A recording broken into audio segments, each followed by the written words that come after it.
Hello. I don't get y'all thought we weren't going live. You know how it is the last show of the year, the last live show that is of the year, and you find a million things. So tonight, 2021, a flash. We live, y'all. Let's get it. I'm a filmmaker. I've worked in film, video, and television for over 30 years. I took a little break, but now I'm back.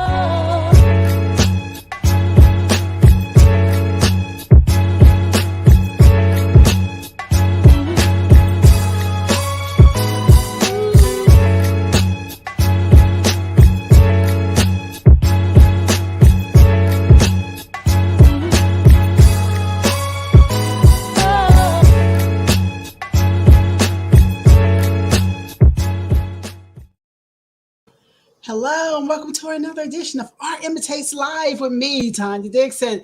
The greatest place for your entertainment, your news, your tea. Who spiked the tea is on tonight in full effect, so we'll be doing that in just a little bit of spiking the tea tonight because we have a lot of other things that are planned for you on this particular show. And of course, we have our living room. Our full show tonight is about 2021 in a flash. We're going to talk about a toast. It's going to be a toast to the tea of the whole year. And we're going to flash back to some things too. So you've got to be sure to tune in for that. I can't wait to see some of the clips. I got to get ready. I'll be doing a lot of work behind the scenes tonight because it was that kind of a week and that kind of a day. But this is our last live living room of the year because the next 2 Fridays we have Christmas Eve and then we have New Year's Eve, and so everybody's going to be off doing their own thing, and so we just thought we'd get together tonight and to enjoy our last live for 2021 and bring it in the right way. So you all there, be sure to get into the comments with us and like and subscribe. I always say that the same, but make sure you jump in the comments and kind of tell us how your 2021 was as well. Okay, so we're going to do this. We're going to go to a break and I'll come back. And I think so is a ladies' night. We're going to see if these guys come straggling in here. So it's a ladies' night here on the AIL. So we'll be back to kick off the living room in just a moment. No, who spiked the tea? In just a moment. Art Imitates Live with Tanya Dixon is being sponsored by Candyland Global, bringing your multimedia dreams to life.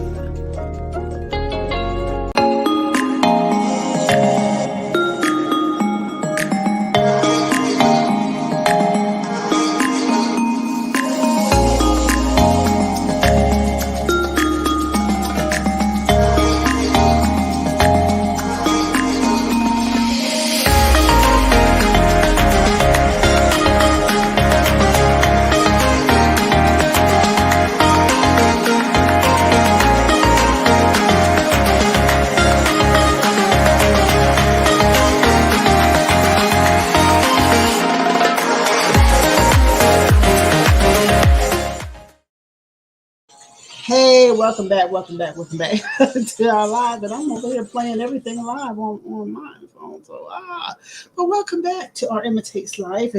I'm going to go ahead and bring the ladies in. I guess we'll be joined by whoever comes in tonight here on AIL. You know how it goes. Like I say all the time, when people arrive to your house, you say, the party's at 9:00. What time did they get there? Ain't no different here. So y'all ladies, unmute yourselves and come on here in this living room. How y'all doing? Hey everybody. Hey. Now we're joined by Lady Whimsical tonight, who is usually on our chat, but she's here live with us tonight. She's been on our time live before. Yeah, there she go busting out, Margo. There she go busting out. Can y'all hear me? Yes, we hear you. Wait a minute, here comes Rick, this monster. So he's coming in here too. I'm fighting with Rick. He just doesn't know I'm fighting with him. But I'm fighting with Rick right now. And so he's gonna learn in minutes that I'm fighting with him because I'm not even gonna speak to him. While we I don't say nothing. The racism got to stop. Whatever. The whole time we here, I ain't gonna say a word to Rick. The whole time we here, I was gonna look the other way. I'm telling my mama. And she says, "How by the way?" She says, "How by the way?" Hello to Mama. I say hello. Come to Atlanta, as a matter of fact. She did Okay, I hear some feedback. Someone has their speakers Yeah. up. Yeah. Somebody's got their speakers turned up. Okay, I hear some feedback. Okay. Veronica, is it you? Yeah, Veronica, it might have been you. Hey, can y'all hear me? Yes. Can y'all hear me? Yes, Veronica. Yeah, my phone went. I can't hear y'all, but y'all. Yeah, we hear you just fine. Veronica, can y'all hear me? Right. We hear everything. Okay. All right. Then we straight. Y'all. Welcome into the living room and all the tea and everything, as we normally do. Tonight is going to be a little different. And I am going to ask everybody how they're doing and how their week was. But my thing is, tonight is that night where when we flash back over 21, I'm going to allow each person to talk about what they're working on and all that too. But Rick is going to have to give me his clips. If he thinks for 1 minute that he's going to get away with without giving me his favorite clips of the year, he might as well think again, because I ain't fooling with Rick. I'm not even playing. Shame on you if you didn't send it in. Shame on you. I got the heads up that because I sent it in. I was like, wait a second. Mm-hmm. The clip. Right. I looked at it. I was like, Right. what? By when? And I didn't get a response in the group chat. I did say, because I was saying that day I needed to know whether it was issue 1 or 2, but of course I just need it by showtime, which is now, Okay. So let's do like my cousin Anthony, Veronica. Anthony, I was going, he talking about how people do it in a small time. Hey, I ain't have a single drink yet. I deserve it. So I want your clip still. You ain't getting away with it. Oh, y'all wait. Y'all wait. Y'all meet Anthony. Y'all wait. We're gonna bring Anthony in. Y'all wait. Ooh. Anthony is a mess. Anthony have you rolling. You just be rolling. Okay, y'all. First of all, Veronica, how was your week, dear? Yeah, she got to take a sip first before she tell us. My week has been very good. Maybe it was that complicated. She got to sip first. So what were you saying, Veronica, about your week now? And I'm delayed, y'all. I'm delayed. We still got you. Gotcha. Got you.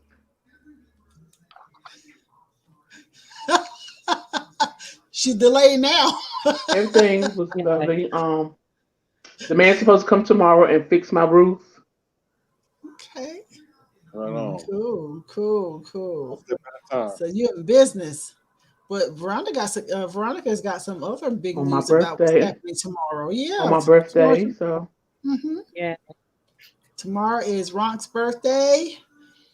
Everybody's going to celebrate. Tonight, we're going to have a party tonight. It's going to be something beautiful years old. Something beautiful years old. Right on. Yeah. Well, something very ironically, Veronica, you didn't stay for the party last week, because really that was a Christmas party that we had last week on the after show. We had a ball. Yes, we were on this doggone thing. I mean, we stopped our live in the 12 o'clock hour, and we stayed here on the system until 5 a.m. Eastern time. Singing. More like 4, but on my side, but I guess 5. It was 5 for us, and I was like, "Oh my God!" But we had the best time. So the next morning, I said to Mike, "I said that was the Christmas party." I'd send a text. I guess that was the Christmas party, huh? It was cool. And so we'll see about what we're doing at the show tonight, and I hope he makes it, because he was talking about how he could be the DJ if he would have had a system. I said, dude, I can pipe you through on one of these lines and you could be hitting YouTube from your computer and it will come right in just like when I share screens. And so don't worry. Next time we do it, we got this. We got this. Okay. Right. So, but Margo, how was your week? It was a little difficult, but for the most part, I know I was happy about 12 o'clock today because it was an early release, and so it was pretty much just like I'm free now. I'm free. We gonna She go said to the early release. we Christmas breaking right now. It's lovely. It's lovely. It's Christmas break. So yeah, but it was a difficult week. It was challenging in a sense of trying to figure out a happy medium with a couple of things that was going on at work. But you know, and trying not to lose my mind or fall apart. So other than that, you know, I tried to do a few things that I enjoy doing and get back at it. So I made it through. That's right. I know that's Made right. Yeah, that is it's just it was a different type of week. So, all Yeah. right, Bridget. Bridget, is it Bridget Freeze? Okay, she's there. Okay. Bridget, how was your week this week? What'd you do and how and are you glad to be on this Friday? I'm glad it's Friday. Definitely. I live with my 7 kids, my 2 nephews and niece, and my mother. So a house of 10 kids. It's never a Wow. dull moment. It's never a quiet moment. So yeah, school ended this week. Bless you. Bless your heart. Bless your heart. I crave adult conversation. So Well, how do you spell the word sleep? I don't know. I don't know. Peels, something like that. I don't know. I don't know. I'll be able to tell you if I go to sleep. That's the only way. Oh my I need something like this to to get me through. Hey, Take the edge off. Yeah. 10 kids in there. Oh yeah. Oh yeah. Put down a You knife got a and- lot going on. A There's a lot. lot going on. Yeah. And like you Wow. like you said, I'm sure there's never a dull Wow. moment No. of Either I'm anything. in the hospital, either I'm at the hospital or at the school, or trying to come home and then getting a phone call to go back to one of the two. So Oh wow. And then there's always he hit me, she hit me, it took my this, it took my that. Shut Man. up. that takes about 5 hours out of my day. Literally. So we were like, where's that NyQuil at? Where's that NyQuil? Where's that NyQuil? No, not no NyQuil, Rick. Not no NyQuil. No, where's NyQuil? What are the ages? You gotta have Sounding your is moments great. so you don't be like this. So you don't be like this around their neck. You gotta have your moments to yourself so you don't be like that. Well, I do want to know. I'm curious. Like Veronica said, what are the ages? Okay, so there are two 13-year-olds. My son is 13. His cousin, which is my nephew, was born 3 days later. So two 13-year-olds. My other nephew is 12, and then my oldest daughter is 12.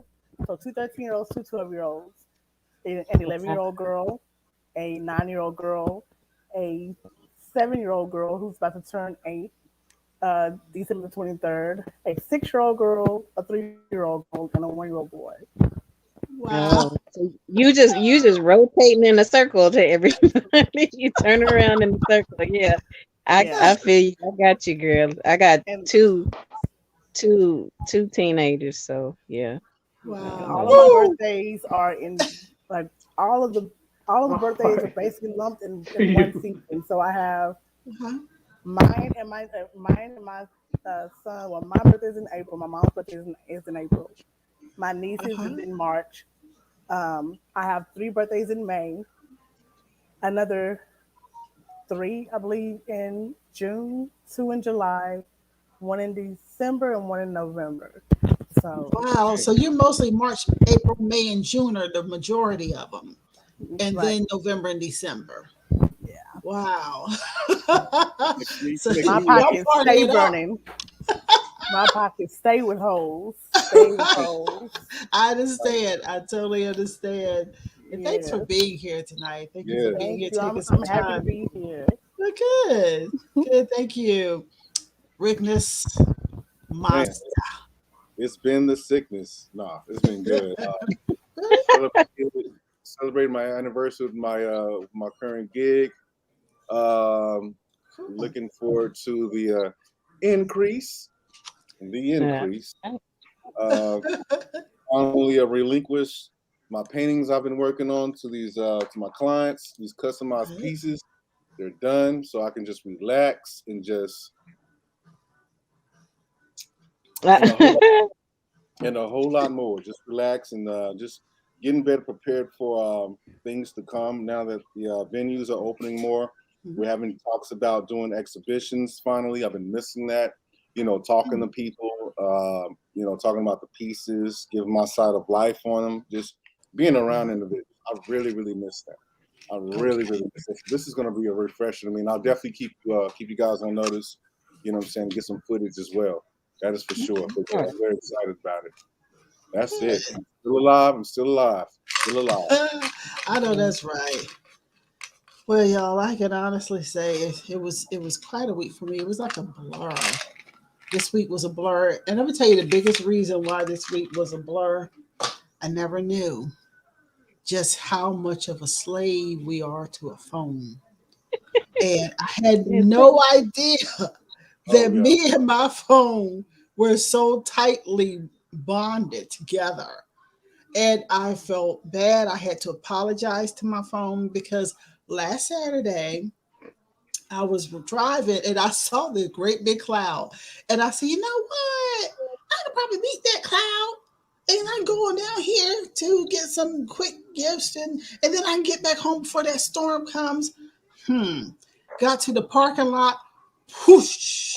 Went in the store, got what I got. I was all good and everything. Why did I decide that it was okay to continue my phone conversation while walking to the car? I got to the car, and this is where your courtesy comes in, and you shouldn't be courteous sometimes. There was a car next to me, and someone was in the car, and I really should have just not cared. I should have thrown my phone in my purse. I should have just gotten wet, and trying to keep everything together, my phone goes flat in the water puddle. Not once, but twice. Twice? So, yeah, I dropped it twice. I mean, it drowned twice. So I got home and I was still talking on the phone. Let me tell you where I messed up. I forgot that I had dropped it and I charged it. Yeah. Oh man, that bag of rice was what you needed. Yeah, so it's in the rice right now.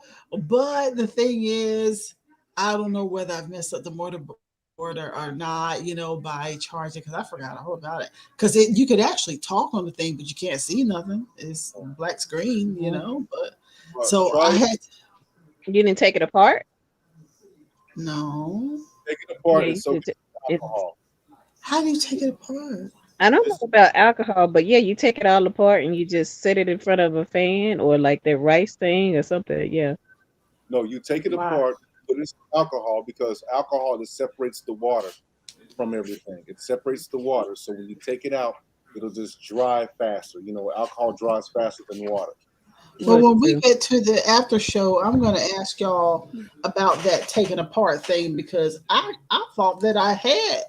That it didn't come apart. And so what I did is I've been sitting in the front of the heater, just leaving it there, just sitting in front of a heater.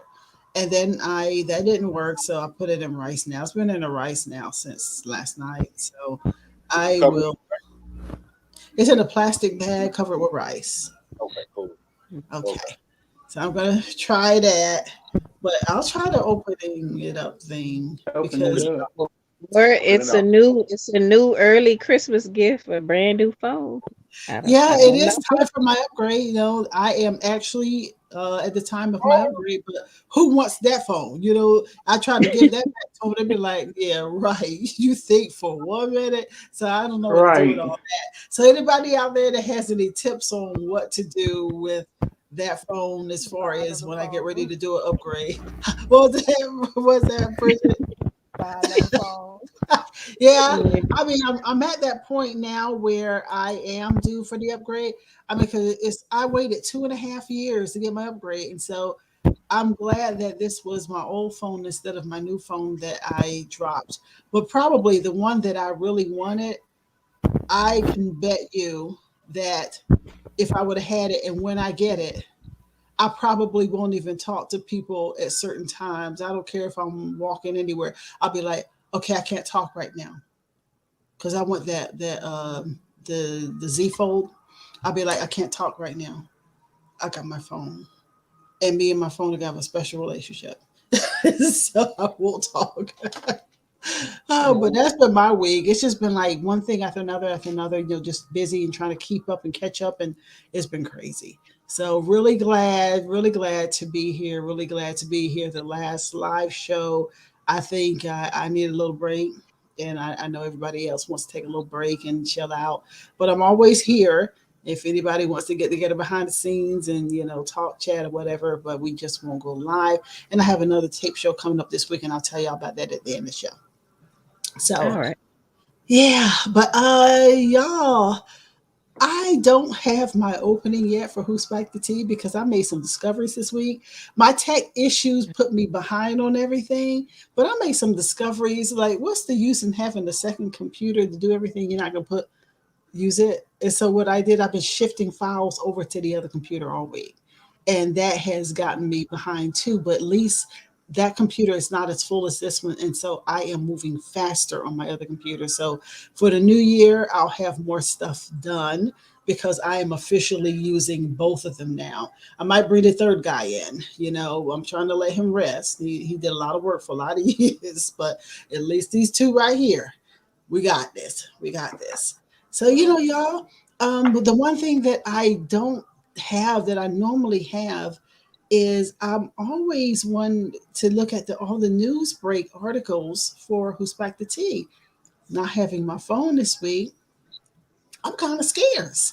So I have just a little bit of tea that I'm looking at, and then we can start talking about some of y'all's clips and all kinds of things. And you know, this is supposed to be our art poetry slam. So are you all ready tonight for your art poetry slam? I am semi. Me too.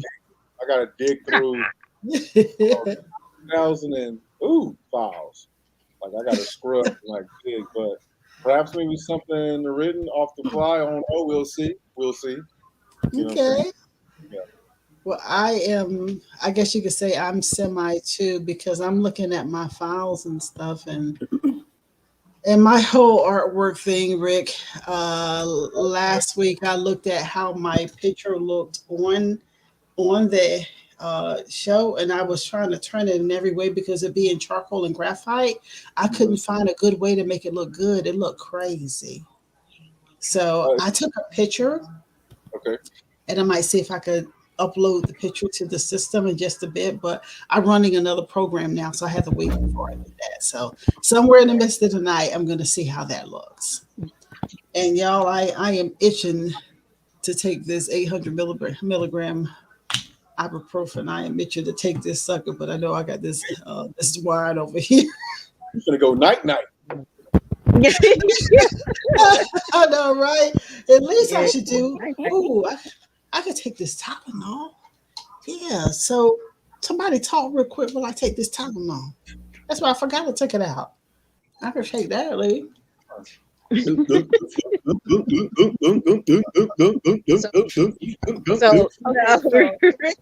Rick, stop.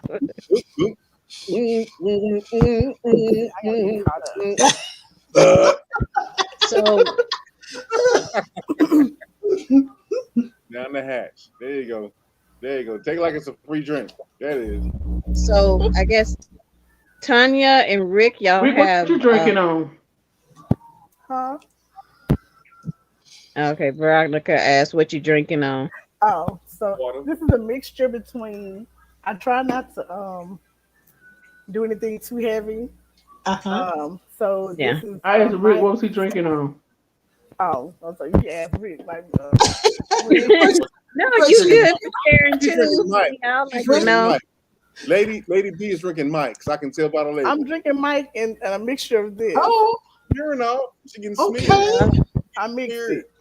You getting smeared. Really? You good too, Yeah. baby. You good. You good. How is the Mike's Hard Lemonade? That's Mike's Hard Lemonade? It's Is that not what hard that is? enough, but it'll have to. It'll have to That's be my for drink the right there, girl. Yes. She said not I'm like hard this. enough. Yeah, If it's not one of these and 14% or higher, it's not gonna hit me. Okay.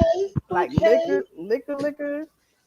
If it's not 25% or like somewhere between the 40 and 120 proof, Whoa, you want that blocking Really? fall. my tolerance is high. It's Yeah, very you high. want that blocking fall. That's what you want. Take a sip off. But seriously, like I can drink like a whole thing of moonshine, like 128 proof, and She Wow. I said can drink that in a week. moonshine. Like Moonshine. Right. Yeah, that's serious. That's serious. That ain't no Straight. game. Right. Wow. Yeah. I'm not an alcoholic per se. I just like to drink. You can indulge. I'm such I a have 10 lightweight. kids here. You gotta ace Put hair in your chest. game liver. And put hair on your chest. I'm sexy. Hey, I can roll with the best of them. Oh Put man. some hair on your hair. That's what it'll do. Put some hair on your hair. And Hair I on eat your some more hair. of it. You can Game really Yeah. game liver. While y'all doing that, I'm taking my selfie real quick. I forgot. I gotta do Instagram. Right on. And Cheese. I'm drinking some Malpasan. Some Malpasan. See, Oh, okay. I Oh like Lord. that there. I like that. Malpasan, yes. And that's it. You know what I'm saying? With a hint, you know what I'm saying? Some sweet red wine, just in my ghetto jar. You did? Oh The really? who? You doing the The double? who? I don't know, because I don't want to get That there. ain't too ghetto. Should have went to a tin can. Yeah, I don't want to you get there. good. I don't want to get there that fast. I like to coast. I like to just cruise to work. I don't want to wake up and be at work. You did. You freezing. You freezing. It's all right though, but you freezing. Is it who's freezing? I'm not freezing yet. Oh, it was Rick. No, Okay, it was good. Rick. Okay, good. Because you know how I be doing over here. Yeah, a little bit pop locking. Okay. You know what? We're gonna talk about just a couple of stories on the tea when I finish taking my little selfies. Ah! Hey, Rick. what's up?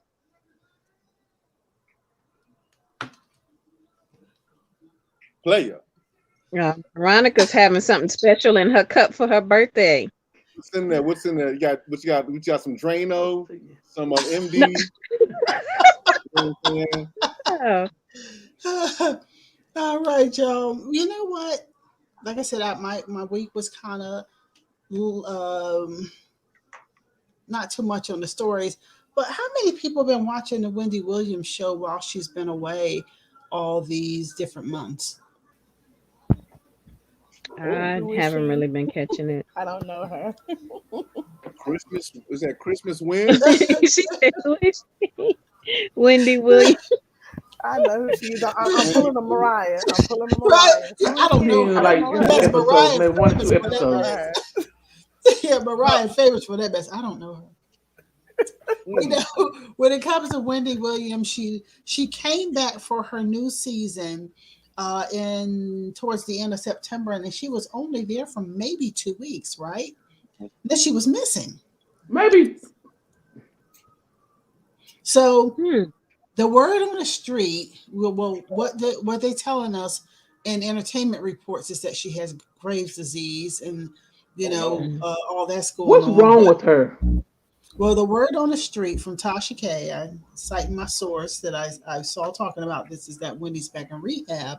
So I don't know. That's the word on the street, that Wendy is back in rehab again, like she was before starting the new season, the last new season.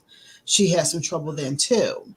And so it's possible that is again, but the word on the street is that I think I told you all last week that she may not be returning in 2022 and that Sherry Shepherd is in line to take over. And I tell you, I love Sherry hosting that show. I saw her again today doing it. I really love Sherry hosting the show because she's funny, she's vibrant, and she's not messy. And that part I like is that she's not messy. So I kind of hope something like that does turn out, But for a while, that she's had different people coming in to host, like Michael Rappaport. I love when he was on there. Bill Bellamy, but she had Leah Remini there a whole lot. They're hosting for her with her sidekick. And she's had what's that other girl's name? Her name is escaping me right now. But the Leah Remini, I guess the whole thing is right this moment that since Wendy has been away, is that she has admitted that she's had no contact with Wendy Williams as producers. I this actress to take over the talk show, and I'm saying to myself, no, because of the times that I've seen the show, it's boring to me. I mean, Wendy could be messy and everything. We know that Wendy can be messy, but it's been pretty boring to me with Leah Remini there. Leah Remini, the one who talked against Scientology. She's telling the truth of what happened to her in Scientology. She was on The Queens, co-starring with so y'all know who I'm talking about, her. And the whole thing is I don't like that doggone show with her there. It's just well, kind of dry or something, or like the audience that's coming in, it's just taking it too far. Like, I don't even want to get into her whole thing. It's just, I'm just saying, especially since y'all haven't been watching it, but I just think it's, and they said that CNN's Don Lemon and several other hosts have already passed on joining the lineup. There's a lot of people who are not really wanting to go in there and do it. And I don't know if it's because of the reputation that Wendy created. I'm not even sure the reason what that is, but I look at it this way. You can go in there and make it what you want to make it, unless she is giving some notes behind the scenes. You should be able to go in there and really make it what you want to make it. I mean, what do y'all think? Yeah, I mean, it might have her name and her title to it, but everybody operates a little different. And not that you're trying to take over the whole thing, but you're just putting your personal little stamp on how you deliver whatever news or whatever it is you're doing on the show that day, with special guests coming in and talking. Like, don't pretend to be Wendy, because that's gonna be very odd. But just do it how you do it. Be yourself. Do it how you gonna do it with your own little, stamp on it. Right. So that's all I. Yeah, and the Leah Remini, she's not that chipper. Yeah, she's not that chipper. So I think Sherry can possibly carry it. Yeah. Yeah, and there's something. Yeah, and there's something that I'm saying. Okay, freezing a little bit. What you said, freezing? Am I freezing? I like to laugh when you freeze now. I think it'll be kind of difficult to step in her shoes when her shoes may not be something that you would want to feel because you don't like her shoes. Like, to me, she's very messy. When it comes down to a lot of things that she say. I mean, it's one thing to deliver news, and it's another thing to just be outright messy. And I think sometimes she can be just really messy. So a lot of people don't want to. I would say be in that situation just because of that persona that she had. Because either it's going to be expected of you to try to be better or be the same, and I don't think nobody's trying to be like Wendy.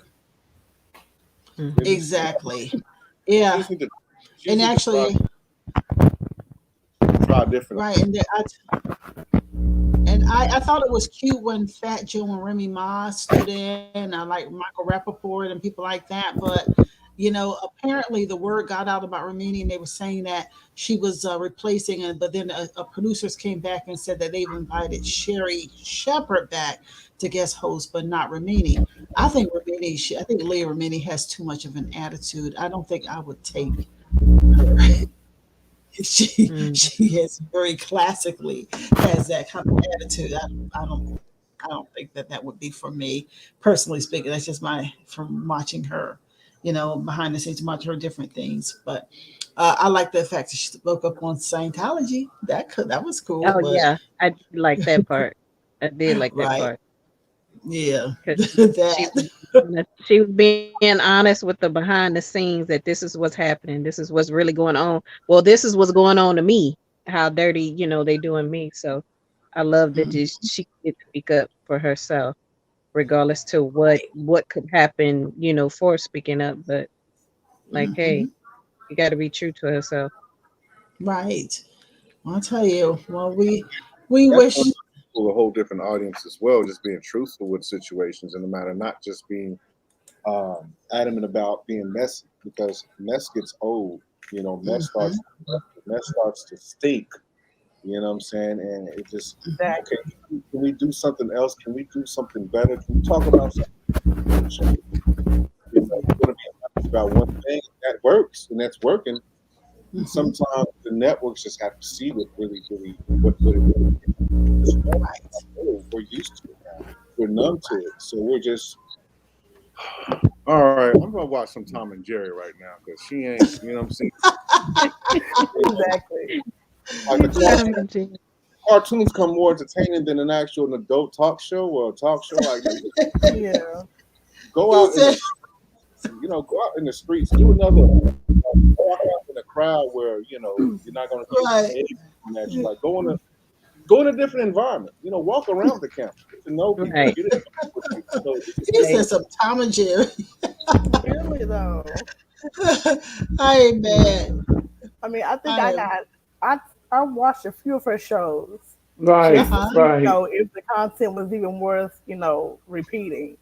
And and then once I heard that she was actually in rehab, and the reasons why, it's like, well, damn, you're the hot mess too. Like, how are you gonna talk about somebody else and you're just as messed up as everybody else? Like, how dare you? So, at that point, she became one of those people. Like, who are you? Who is she? I don't know her. Sometimes you got look. Sometimes you gotta go to rehab. Sometimes you gotta go to rehab because we have a problem. You have a problem. I just think there's a better way. Y'all, we wish them the right. Yeah, I'm not hearing a little feedback. Anybody hearing the feedback? Is it just me? Am I freezing? Yeah. Okay. No. I hear a little feedback. You're good now. But it's not there now. Okay. It might be my earpiece. Y'all. What's up? Really? Okay. Good. Do me a favor, Tanya. Yeah. Yes. Yeah, it's somebody's TV or something in the background, I think.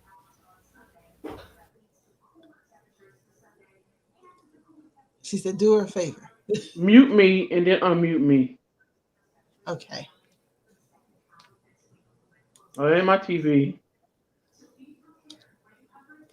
My TV's in the living room. Hey. What I did there. Right. I'm trying to keep myself muted because I have kids coming back and forth, so they may be the show you're hearing back here. They're a whole common test. Right. Yeah, it's not it's what I hear is just like a humming. It's the deep hum, but it happens every now and then. So I'll try to mute folks when I hear it. Can y'all hear me? Oh yeah, we hear you fine. Mm-hmm. We hear you fine. Well, you know what? I got another story. I'll look back at some of the other stories. I can't hear y'all. Okay. Okay, but we hear you. We hear you. We hear you. Yeah. We do. I can't hear you. I can't hear you. Why she whisper? I don't know. I don't know. Okay, wait a minute. Tell in the comments, tell Veronica to log off and log back in. tell Veronica to log off and log back in to see if her sound she'll be able to hear. Log back on. There. Mm-hmm. It is dead. It is dead. Put it in the private comments and see what happens. Yeah, see what happens with that. Can you hear me now? Y'all. Yeah. I'm gonna go to another story. All right. Now this one's not a brand new story. If Veronica, log off and log back in. Okay, let me see. Let's see if I can tell her. Okay, you did. Okay. While Veronica's gone, we're gonna start a new story. The story that I want to do is this one. Stevie J seeks spousal support in divorce from Faith Evans. Wait, he what? He is seeking spousal support in their divorce. You know, he's divorcing Faith Evans. Whoa.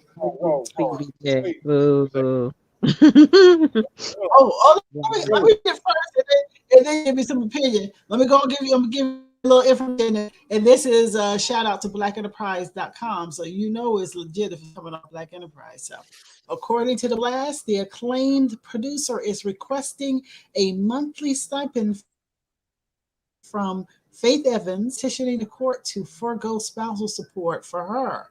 Celebrity Net Worth reported the 48-year-old songwriter is reportedly worth $3 million, and Stevie's net worth is $5 million, to force Faith to pay attorney's fees for both parties. And then they have a snapshot of the paperwork that he is in his petition: spousal or domestic partner support payable to petitioner, and to terminate or end the court's ability to award and support to respondent. I mean, they have the actual paperwork here where you can see it. Now, although it hasn't been confirmed if the couple has a prenup, Stevie J suggests in the court documents that the true nature and extent of the community, quasi-community assets and debts are unknown at this time. And his wife may have shared assets in the marriage. Since Stevie announced filing for divorce in early November, he and Faith have been entangled in a myriad of drama, including Stevie on a video accusing the Reason singer of cheating. The expletive, y'all know what I'm saying. Later footage revealed Stevie is harassing Faith as she asked him to leave her alone. She attempted to go to bed, and her continued to follow and troll her. All I did was love you, and you do that to me? How could you do that to me? How could you F somebody on me? This is Stevie acting like a child, like he always does. So, what do y'all think about the craziness? Did we really expect any different? Did we not know that this was coming? We knew that it was going to eventually end, because he been all over too much, with too many people, and I couldn't even fully even take it seriously.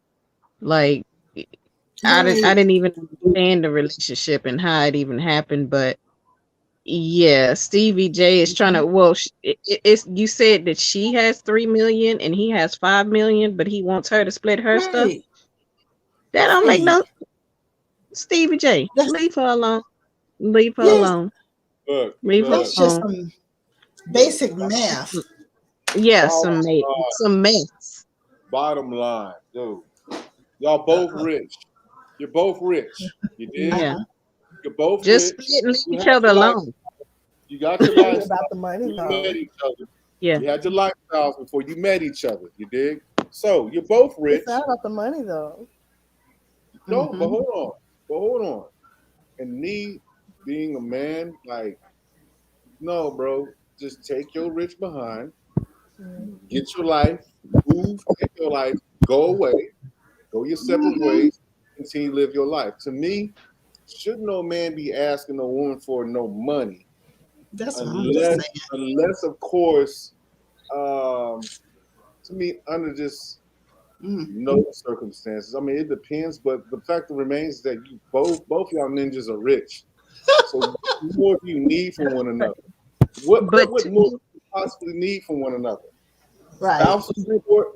You want someone to pay for you used to be their spouses? That never made sense to me.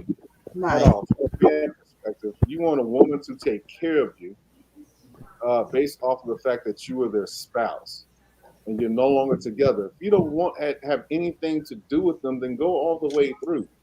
Go all the way. Now, I don't understand the ins and out on how assets work in the Hollywood or in the entertainment industry, but from a male perspective, dude, you shouldn't want nothing from a woman. If you are divorced, even her, you're both good, you're well off. Go your separate ways. Don't have nothing to do with each other. Money shouldn't even be a factor. Nothing. If you're done, you're done. Be done completely. But didn't you almost set your watch when you heard about this union? I'm like, hey, if y'all happy, but if y'all happy, I'm happy. To me, y'all happy, I'm happy. To me, it's sounding just the same as that Mary J. Blige and her husband stuff. Yeah. It just was a lot of dirt, and he was looking for change too. So I'm just exactly. But it sounds like it's not even about the money, really.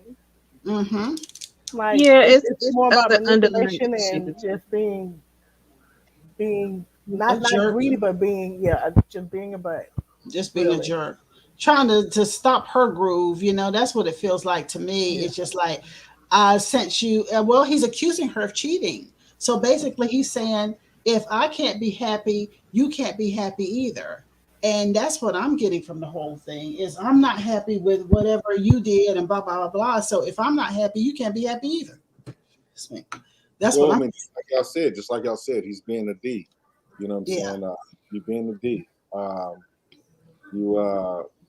don't know. It has anything to do with you not having like male influences in your life, or like getting a reminder, like, oh, bro, put your testicles back where they belong. You know what I'm saying? Like, bro, what are you doing? You demanding money from a woman? Like, bro, you supposed to be the provider. Why are you getting provided from her? Like, okay, I'm gonna shut up and keep talking. Anyhow, I know that's right, bro. Get it together, like, and it's like, here's the thing. To me nowadays, anything Hollywood is, to me, it's fake. I know it's a general broad statement to make, but I'm just speaking how I feel about it. It can be general. It's all subjective anyway.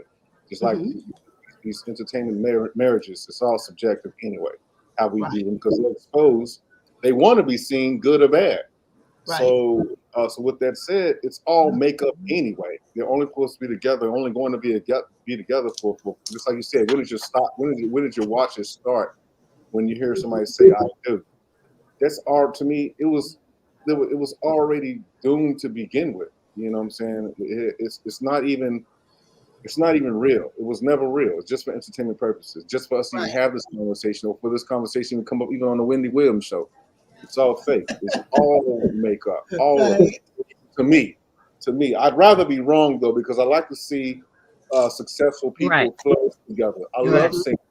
I'm with you on that one. I'd like to be wrong instead of having those preconceived notions that they're going to fail at the beginning, right at the starting line. You want to see people come together and be happy. We know that they've both had some challenges with relationships. And so you want to believe that they can be happy. But I don't know. When I first saw this one, I said, ain't no way in all of hell. Ain't no way that's gonna make it to doing what? What are they doing? I mean, yeah, what? I said They they ain't should gonna make it to the car. Look. They should jump in a broom. Hey, somebody screenshot this. Screenshot this. Screenshot this. What? Veronica. Screenshot. Oh, Oh, oh. Wait a minute, hold up. Let me get a screenshot. Too late. Too late. Okay. You're doing all kinds of burping now.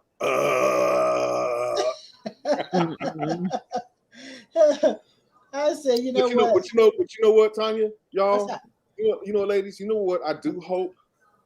At first I was like, please let this be real. To me, when I saw this, I was like, please let this be real. And he responded, brother, it is. Van Hunt is with Halle Berry. Yeah. Yes. Yeah. Yes. I've been seeing about it. Yeah. I've been hearing, which is good. Okay, I want y'all. I'm gonna let you say that, but I want you to watch it this time and see what happens, because my understanding is this, and when I saw it on TV a couple days ago, I myself said, "Run." When I was looking at him, I was like, "Run," because this I heard firsthand. This ain't no dirty, low down gossip. This is firsthand. One of my best friends used to be on the road with Eric Benet a lot. And he says that when Halle breaks up with men, there is a team, her team. They always smear the guy. And he said that he did not have the funds to go and do the same type of thing that she did. I know for sure also a girl that I know here in Atlanta. She was working with my show when I first came here.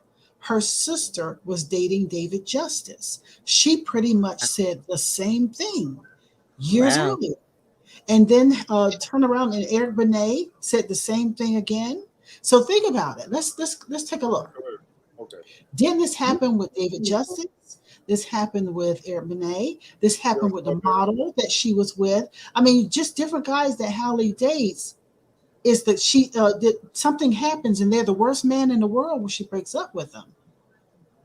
Well, so don't you see that she's the common denominator here? Whoa! I knew you was going there. She was going there. I knew you was going there. She got some problems. Everybody else kept changing for her. Yeah. Look, when you fighting so hard, making everyone look like mud, you fighting that hard, right? Innocence. It kind of is like, well, if all these men are trash, either you had trash behavior to attract the trash, or you just don't admit that you need to be taken out a long time ago, like trash. So you don't. And I know. You don't want to be held accountable. You don't want to be held accountable for your faults, but everybody else is always to blame. Not you because you pretty or whatever. No, fam, because eventually, as beautiful as you look, you may stink down below too. Don't get it twisted. Right. And I got that firsthand from my best friend who would be on the road with Eric Benet all the time. And that's what he was told. And then, like I said, a young lady told me about David Justice. She was talking about how nice David was. David was like a part of her family, you know? Wait, so David Justice, because I'm thinking about, didn't she date Daryl Strawberry too? I don't know about Daryl Strawberry, but I know for sure David Justice. The baseball player. No. Kenny, what is his name? I'm gonna have to look it up. Let me let's scratch that. Several people. Let me make sure I'm factual first. But she dated a baseball player, right? Yeah. David Justice. That was David Justice. Okay, well I'm thinking about Daryl Strawberry. Huh. Yeah. Anyway. How many times has she been married? But Daryl Strawberry. Because I'm like when she, because to me, I think Van Hunt is like, it's no diss at all. He can. He's most like to me connected to being a real ass dude, a down to earth dude than these big names or whatever, or even semi big names. You know, he's low key. He's not clout chasing. He just does and loves his music. He just does and loves his music. He's not chasing for the fame or whatever. He's just more concerned about building up his riches in a humble fashion. That's just my opinion, based on not seeing him in the news, not seeing him caught up with drama, but it's always a low-key, underappreciated artist that people find value about. You know what I'm saying? From characteristics to even the bedroom, or just how they just treat people. You know what I'm saying? You don't find Rasan Patterson. You don't find him in the news.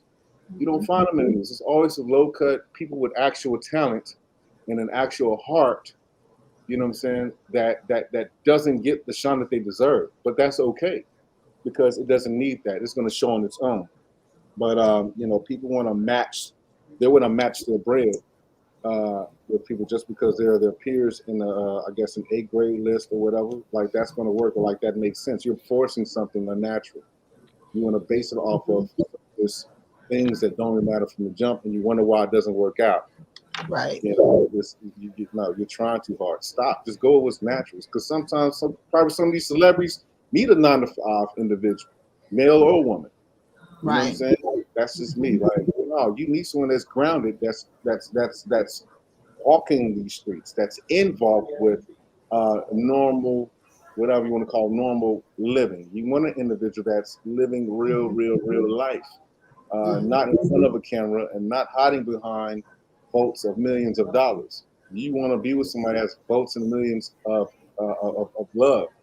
You know what I'm saying? And real attachment to humans, real attachment to people, to real living people. You know, so yeah.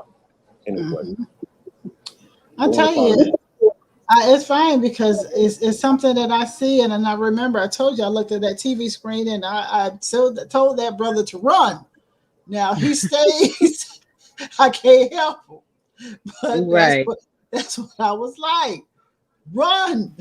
It's like beauty. Physical beauty will run out. It may eventually run out. Yeah. Exactly. You're fine for a little bit of a minute. But what about the rest of them seconds? What about the rest of them seconds? Right. You know? Right. I dropped that warning already. I know he couldn't hear me, but I'm saying I tried it. I sure tried it. All right, y'all. It's like a horror movie. It's like a horror movie. Exactly. Drop it and run. Drop it and run. Drop it and run. We'll run. I said run. Oh, you got killed. I told him. I know that's right. Well, you know what? I'm going to do 2 more quick stories, and then we're going to get out of this because we got to move on. Master P makes a major request in court amid an 8-year divorce process. Okay, how in the world do you be 8 divorced? years? 8 years. 8 whole years? You trying to divorce somebody for 8 whole years? Okay. After 8 years of divorce proceedings, Master P, born Percy Miller, is taking a large step in securing his split from ex-wife Sonia Miller by asking a judge to legally declare him as single. According to legal documents obtained by TMZ, and shout out to popculture.com, the No Limit CEO said his ex been separated for the better part of a decade, and there's no reason they should be married anymore. The rapper notes that Sonia initially started the divorce proceedings in 2013 after they split in 2010. He claims they settled all the issues in 2016 and came to an agreement, but the paperwork somehow never made it back to the courts. Now, to push things along much faster, so to speak, P has filed legal paperwork formally requesting that the 2 marriage be dissolved and that. And so I never heard of that one before, you know. Okay, anyway. Percy and Sonia tied the knot in 1989. and went on to have 7 children together. Of course, we know that Percy Romeo, this Percy Jr.'s Romeo, and then they got all the other kids whose names I'm not going to give at this time. And she had a rap career herself. I heard that noise again. Where it's coming from. It might be you, Bridget, because I see Veronica's already muted. So let's see. Yeah, I think you got something coming through from time to time, Bridget. It just comes through from time to time. Okay. So it's not all the time. Around, so. Yeah. I guess it's like a little baby stampede that goes on. Baby's little feet. They're running up the stairs, running down the stairs, intentionally dropping stuff because they know that I'm on the live. Whoa. And so they know. They know. Like, I'm not even in my room. If I were to go in my room and lock the door, they would literally be and stop. That's what they would do. Oh my gosh. So that's why I'm out here. I'm out here in the dining area. So yeah. To be honest with you, the only thing I hear is just that little feedback. I don't hear any little people, so you straight. Okay. You know, you're straight. Oh, you're fine. So what do y'all think about this whole Percy and Sonia thing? Man. I think he ought to. Is there any way that you can sue the court for taking so long? I mean, I would think about it. Yeah, 8 years. Y'all trying to build interest on this? They trying to build interest. This isn't. I've never heard of such a thing. I'm a paralegal, and I know there's like stipulations to how long court proceedings are supposed to take for a divorce. And if after so long, if no traction is moving on either side, they will close the case. Like, wow. They literally have to shut the case down, close the case. She's my little showtime. She wants all the spotlight. They will literally send letters out saying, "Hey, no, nothing has happened on your end, on their end. No documents have been filed. Y'all have not appeared in court. We're going to shut it down, close the case. You have to file." So if nothing has happened, like if no one has filed any paperwork, like consistently back and forth for the past, you said almost a decade. Yeah, I don't. See that happening. Right. Like, that's cool. I don't see that happening. Somebody lied to somebody. This divorce has not been going on for 10 years. They have to be filed. She said somebody lied to somebody. They have to us. Right. They lied to us. I feel like they lied to us. Yeah. Oh my gosh, that's crazy. You got attorneys out here that's willing to do divorce work for like a 6-pack and a rib sandwich. Like, exactly. What is y'all doing? They didn't want to get divorced. They just want a 6-pack. They like you got shade tree attorneys out here. What probably happened is neither one of them was in a committed or secure relationship this whole time, and so nobody cared about getting the divorce. And then somebody's probably in a serious relationship now and want the divorce to happen so that they can actually move on with their lives and get remarried. And now they're trying to get the divorce. Somebody waking up that next morning talking about, you still married? How come you still married? Somebody's waking up that next morning and feeling something. Yeah, they were still considering each other or something. That's the only thing to keep it going that long, because it shouldn't take that long. It's like you still want to, even though we sleeping in the same bed together right now, you still want to get it. They kept going back and forth or something. Exactly. I know that's right. It was cheaper to keep her. That's for sure. Don't find out if the child is yours. Stop wasting time. Stop waiting till the child grow up and then find out. Right. Like, what is you? Exactly. That's crazy. You can be building interest off of this. Like, what? Y'all rich. Hey, don't y'all time matter? I know, man. That's crazy. That's crazy.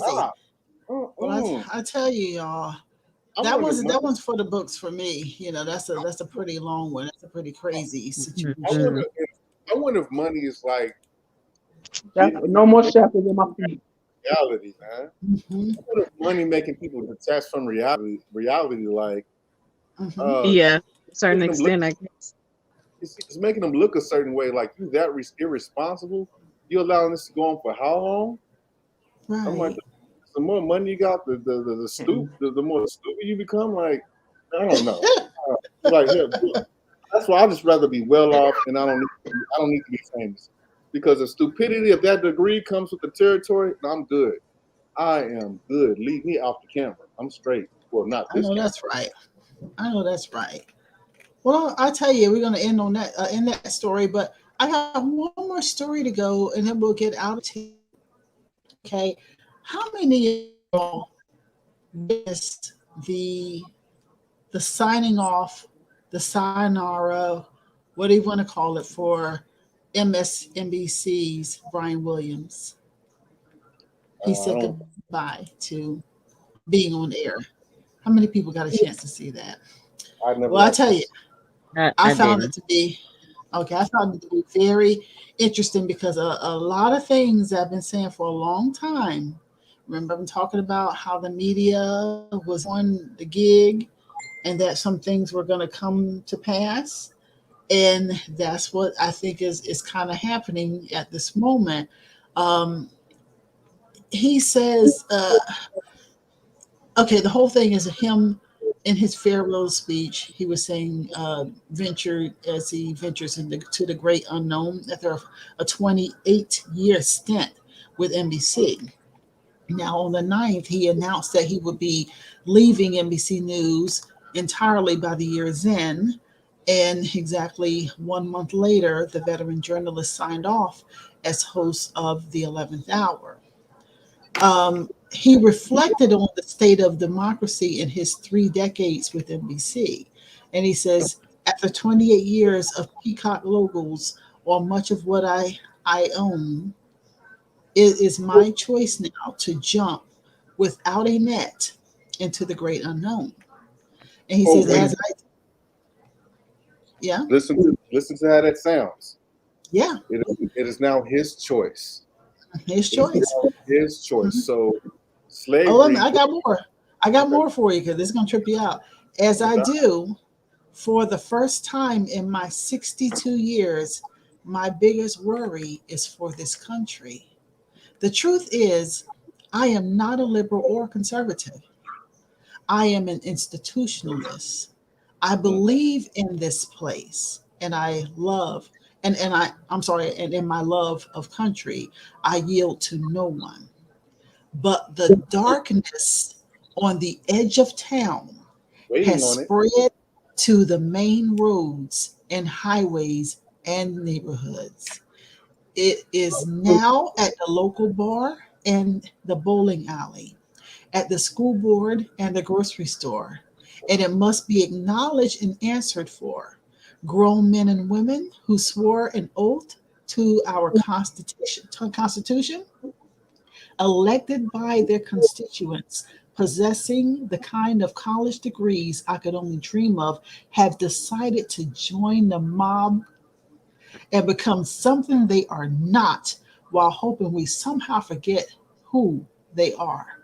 They've decided to burn it all down with us inside. They just scare you to no end. He tore it up right there. After thanking his friends and family and colleagues, the New Jersey native channel Old Blue Eyes himself, Frank Sinatra, he said, regrets, I've had a few, but then again, too few to mention. What a ride it has been. Where else? How else was a kid like me going to meet presidents and kings, an occasional rock star? These lovely testimonials that I never truly repay make me hyper aware that that it has been and remains a wonderful life. It's as if I am going to wake up tomorrow morning in Bedford Falls. The reality is, though, I will wake up tomorrow in America of the year 2021, a nation unrecognizable to those who came before us and fought to protect it, which is what we must do now. Let me see if it sounds like he right, exactly. He says, my colleagues will take it from here. He said, I will probably find it impossible to be silent and stay away from you and the lights and cameras. But he was saying his potential return to the airways would come only after I experiment with relaxation and I find out what I've missed and what's out there, blah, blah, blah.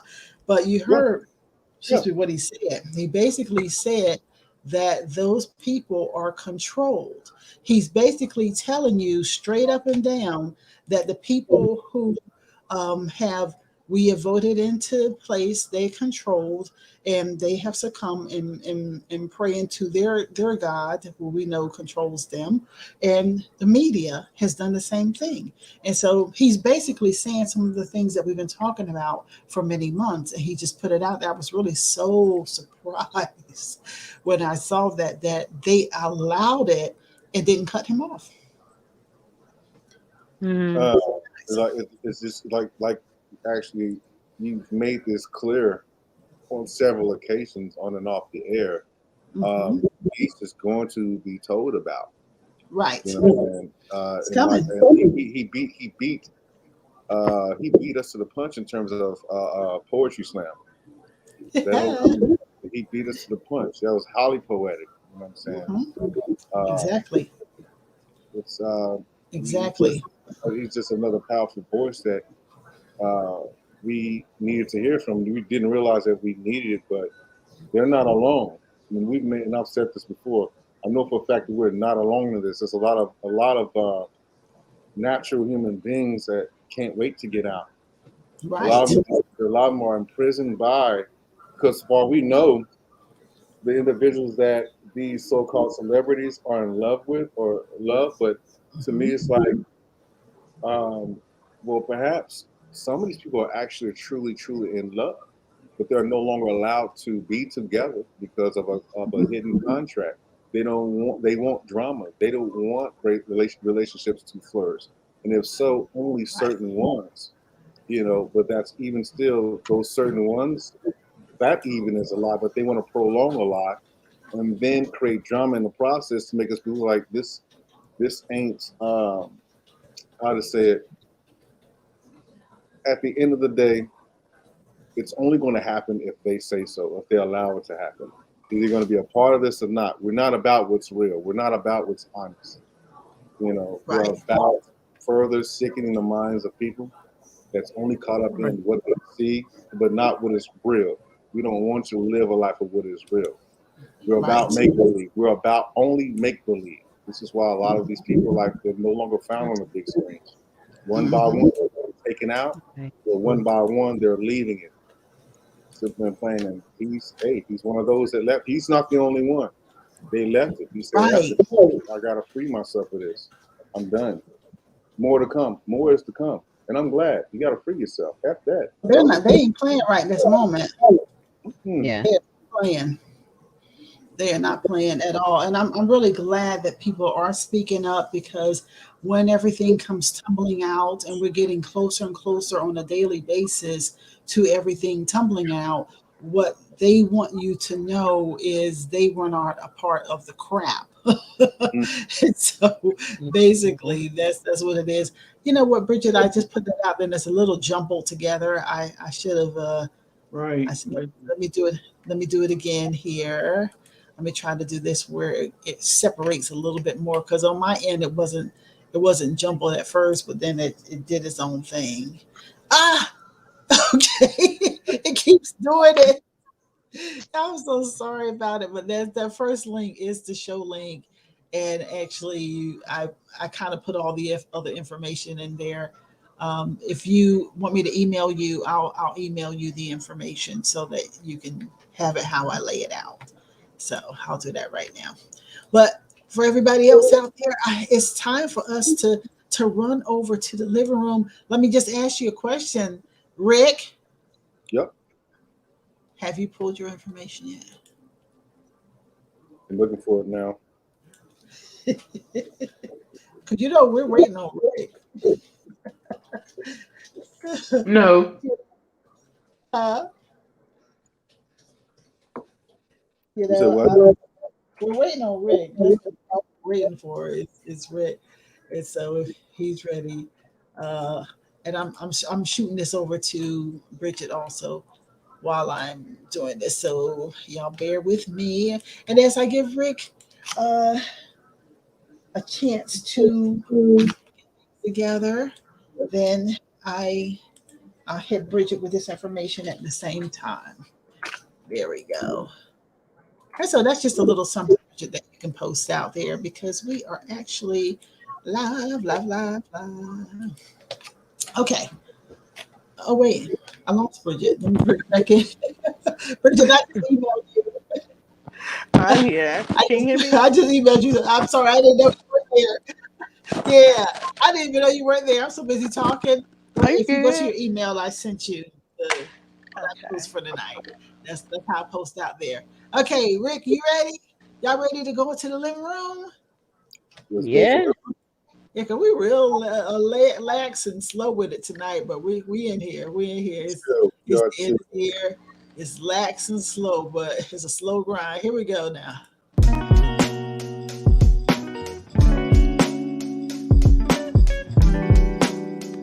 Did I hit the button? I agree.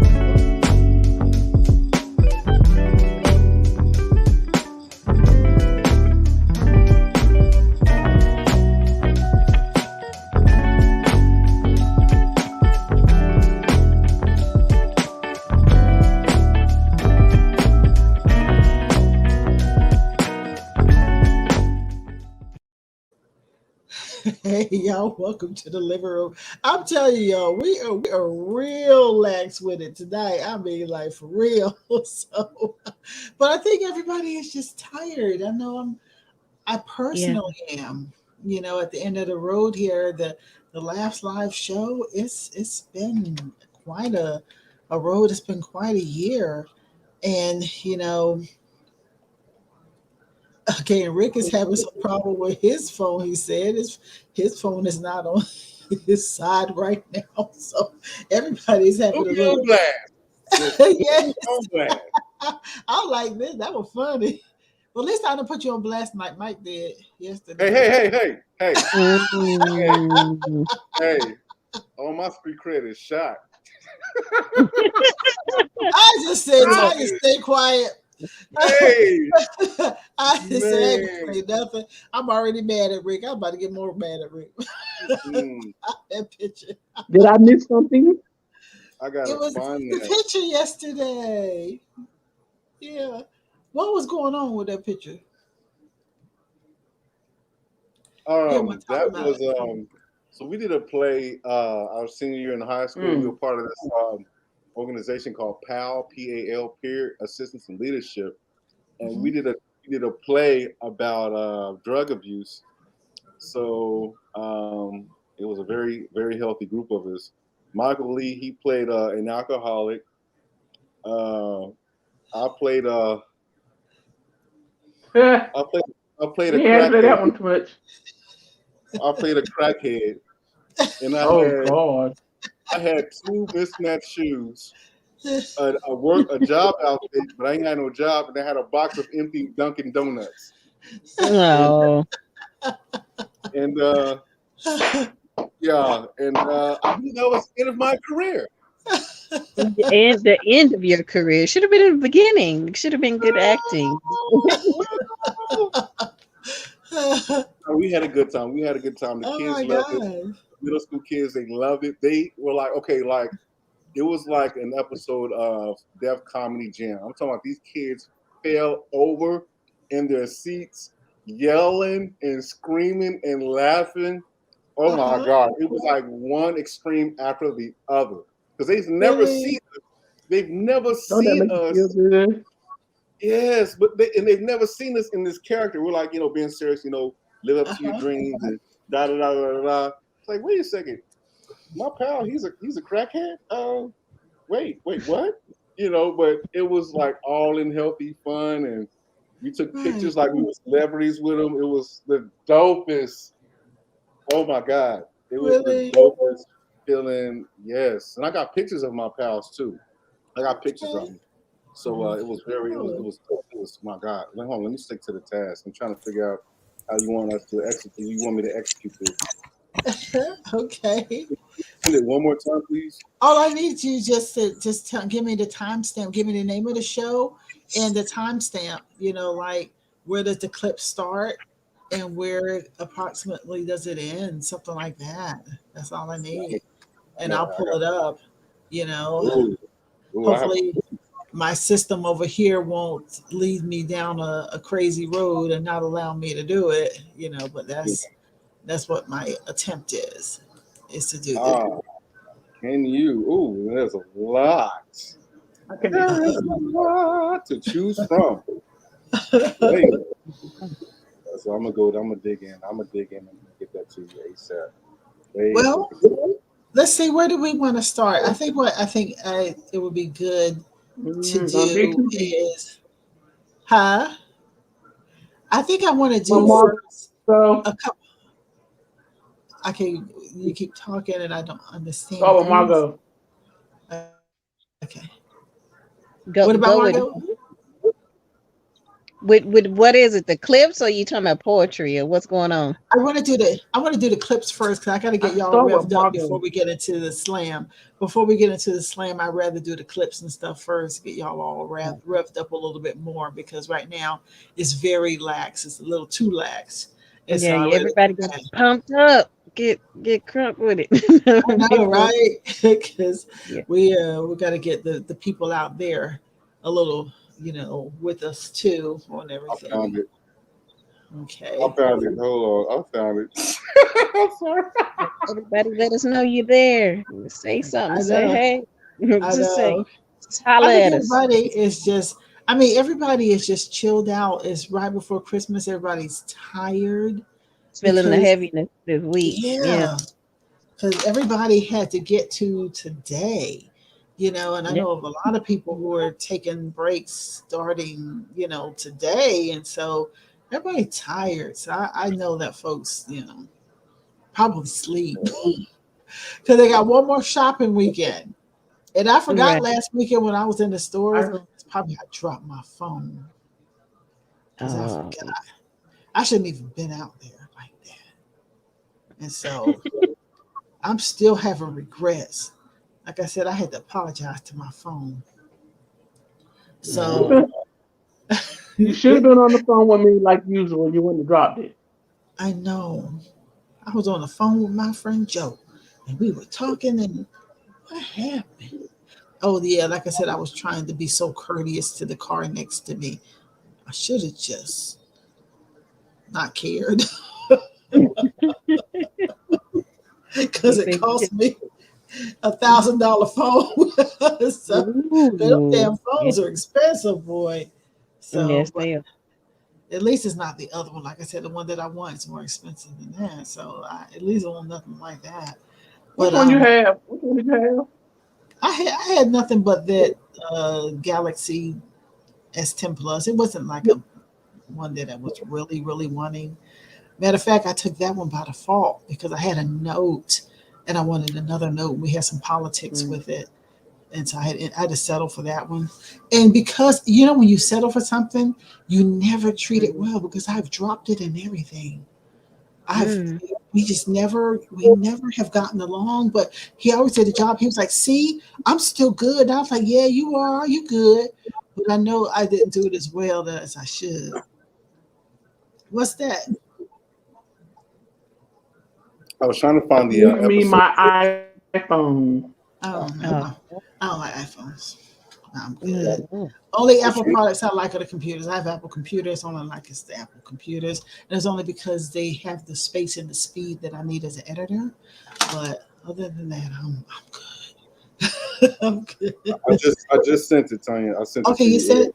How did you send an email or in the private chat? Oh, in the chat. Okay.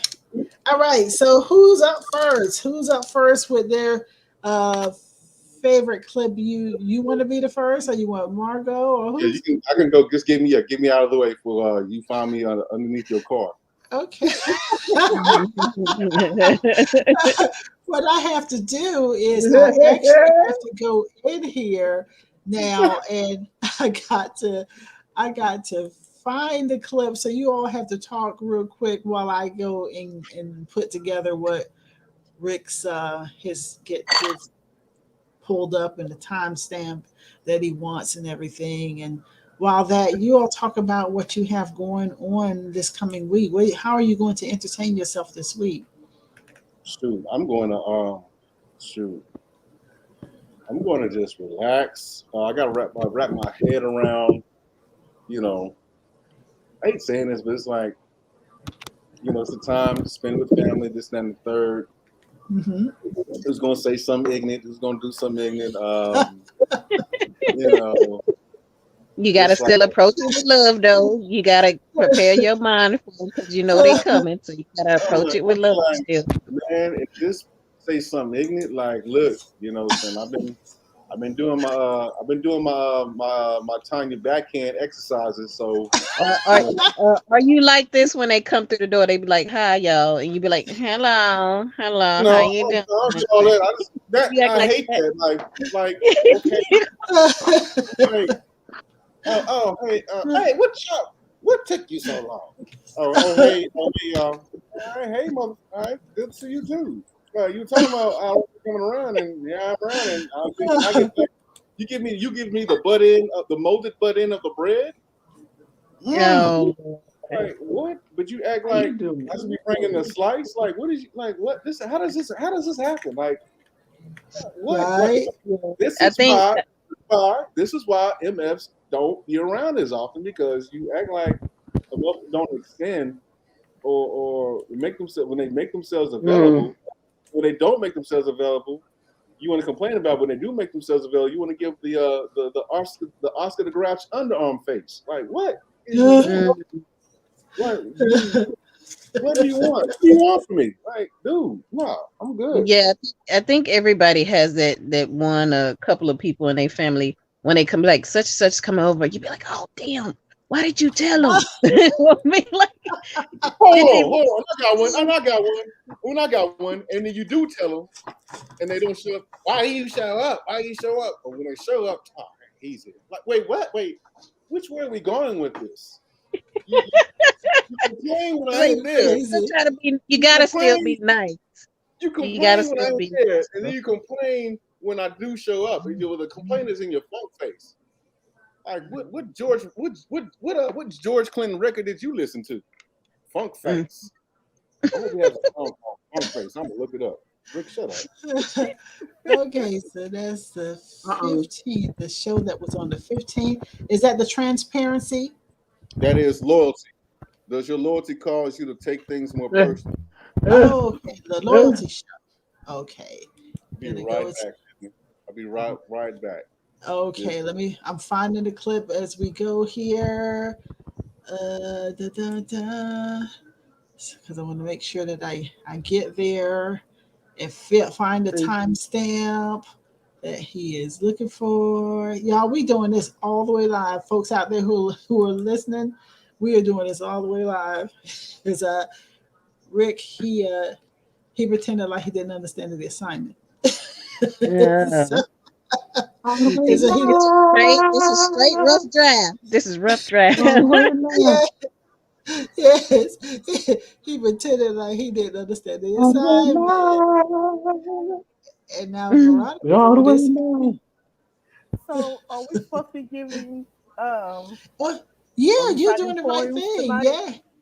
Oh yeah, we're doing that too. Yeah, let me do this real quick. I'm gonna see 3156 to I'm trying to understand when it says 3156 to 32 and then 24. I didn't get that. 32-24. Oh, I guess 3156 to 3224. I guess that's what he's saying. But I'm going to go ahead and find that clip, and then we'll go ahead and bring it up for everybody else. So 3156. There you go. So, y'all, I'm almost there. There we go. Okay. So. Free, Rick, be free. No, he let his hair down. It shook it. Said, let it be free. Last week. I'm yourself, Mike. I mean, Rick. Rick, you are muted. They're saying you are muted. Okay, what we're gonna do is we're gonna go to Rick's favorite. Now, tell me about the clip. Tell me, you want to explain why you like it after I played the clip. I just love the fact that how involved we are with one another.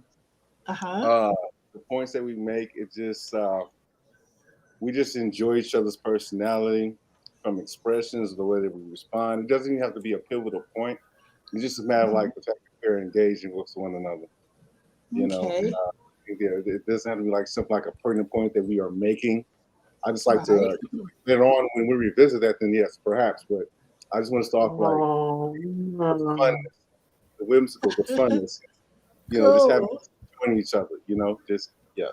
Right. And you know what I did? I turned it back a little bit before that just to make sure that we can catch every part of what you're saying. Okay, so let's go in. All right, we're gonna go in and share this screen real quick. Let's see if I can get it over here. There it is, and let's share. Okay, hopefully the audio comes through. And she does that before she gets on the flight. She gives them that kind of stuff. It's best because they will mess you up.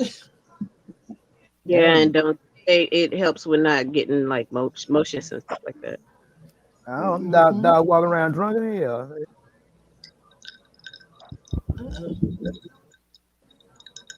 Let it buffer.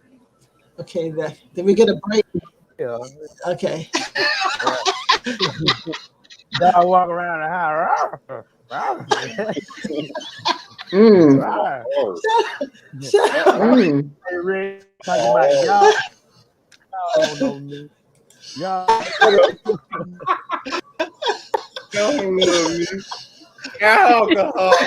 Dig the drill. Y'all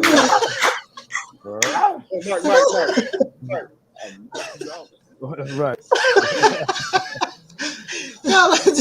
Y'all are too much. We gotta go to the next story. You know what? Before I go to this next story, because this one's a rough one. So I tell you what, let me go to something a little bit more light, and then I'm gonna bring it back because we were kind of a little serious there. So I'm gonna go to something a little lighter, and then I'm gonna bring it back. Now, has everybody taken a chance to view the new show this week? Queens is an ABC show starring Latoya Naughton, Brandy, Eve, and the other young lady. What is her name? I'll pull her name in a few minutes. But it was a good show. And what I found to be interesting, first of all, Brandy was like really, really impressed because she acted, as Eve. We know Eve is the real deal. So, but.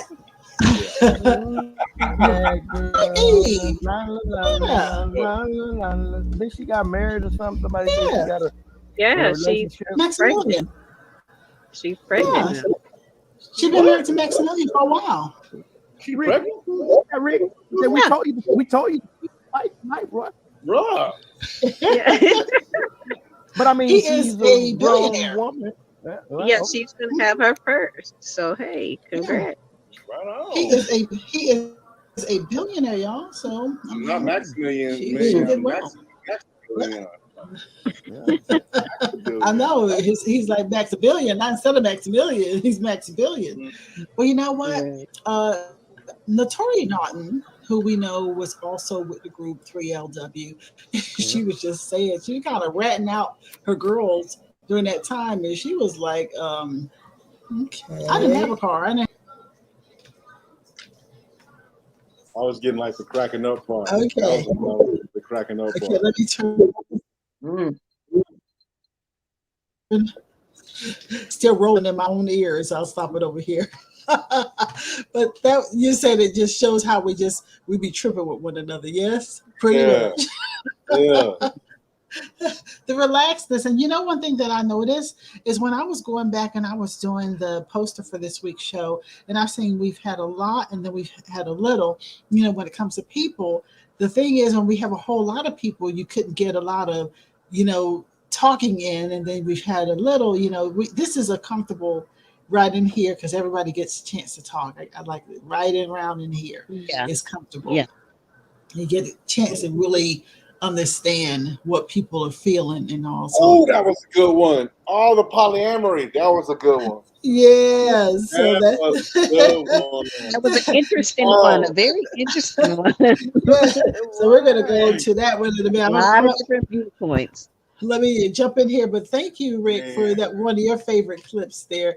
Because I sure was telling you off. I'm telling you, I was telling off Rick. I was like, he don't want to give no clip. I was telling you off out there. What happened was. So y'all, again, go ahead and talk amongst yourselves. Well, you know what? While I'm finding this, Bridget, if you want to tell why that is one of your favorite clips for the living room. Quite honestly, because I think that it challenged a lot of my views, of course, growing up in the church as a Christian. Even now, we've only been taught a certain amount of things, Right. and so this year my faith has been challenged a lot, and my perception of a lot of things have also expanded. I've stopped believing in some things, but I still believe in God. And this year has really been a search for God in ways that have not been shown to me in the church. Right. So I'm just trying to expand, I guess, my thought process and just taking the limits off of what I've been taught. And it's been a challenge. And so this was a conversation that I've had before. But me being me, of course, I say, because me being a Taurus, or me being just who I am, period. Right. I'm the type of person, I only want to be connected to one person. Right. But this conversation, being newly divorced, back on the market, in search for, what is out there, somebody that's compatible with me, and I'm compatible with him. It just really put a new spin on life in general. I'm very particular about who I am, who I'm around. And so knowing that I do have 10 kids to take care of, I know I can't just have anybody in my life. I've never been there once to just have, men in and out of my house, and being in a relationship for 15 years with one person. Now it's like, who should I turn to? What type of person should I be trying to be invested in? And what does that relationship look like? So, like you said, Rick, I'm now liberated to experience certain things. Not saying that I want to experience that lifestyle, but it definitely has opened my mindset up to, hey, what if, I said this, and I'll play the clip in a moment, but I said this to a friend of mine who's basically in a polyamorous situation. I basically said, sometimes, of course, you all know how I feel about the institution of marriage and where it came from, and the bullshit of how to put it together as a ways to make money and to control and all that. Y'all know how I feel about that. But I was telling him that I don't necessarily want to be the person who's stuck at home, while he's out with the other one doing the fun stuff. I want to be the fun one out there, if in that situation. I just don't see some of the things that are as authentic as I once did. I used to look at marriage as more authentic when I was really young. And then I watched a lot of people and all that they go through. And then I learned the reason why they created these marriages on paper and all the reasons for doing it. And I just, it's a crock of crap. So it has deterred me from seeing it being a genuine institution like I once did.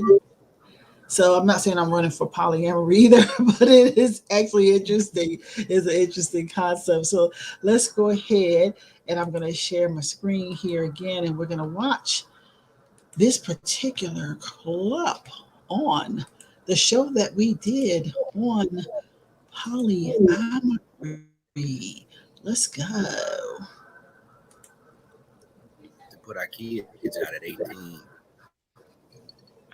Thanks, millennialism. Come on now. It's my system. We know how it happens to me. Or it wants to run the ad, y'all. It wants to run the ad. Dang it.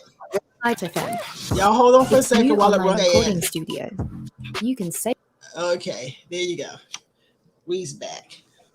You know what I'm saying? So like everywhere else they have a group concept where here it's selfish and individualism. So basically, you might as well, and I'm not, and if I'm wrong or if I'm offending somebody, I'm not intending to, but what I'm basically saying is the polyamorous people are pretty much taking on the ways of their own specific ways, but like similar countries bringing it here. And then it's kind of like folks that's from here are kind of like, because they so programmed that they reject that type, you know what I'm saying, that type of lifestyle or whatever the case may be. You know what I'm saying? I don't even want to misspeak and call it a lifestyle, but y'all know what I'm trying to say. You know what I mean? So, you know, it's being westernized, I guess, if that's what you want to call it. So, that's half the problem, because Americans have been poly for centuries and centuries, and it's only the damn white people that came in and were like, no, you can only be married to one person because of taxes. Yes, you said that. Yeah, and let's go there. Let's go ahead and go there. Thank you for opening that door, because let's go ahead and go there. This was a St. Augustine's was a original. Okay, was the original of this whole construct of marriage. I spoke earlier and said that this is a 3D construct.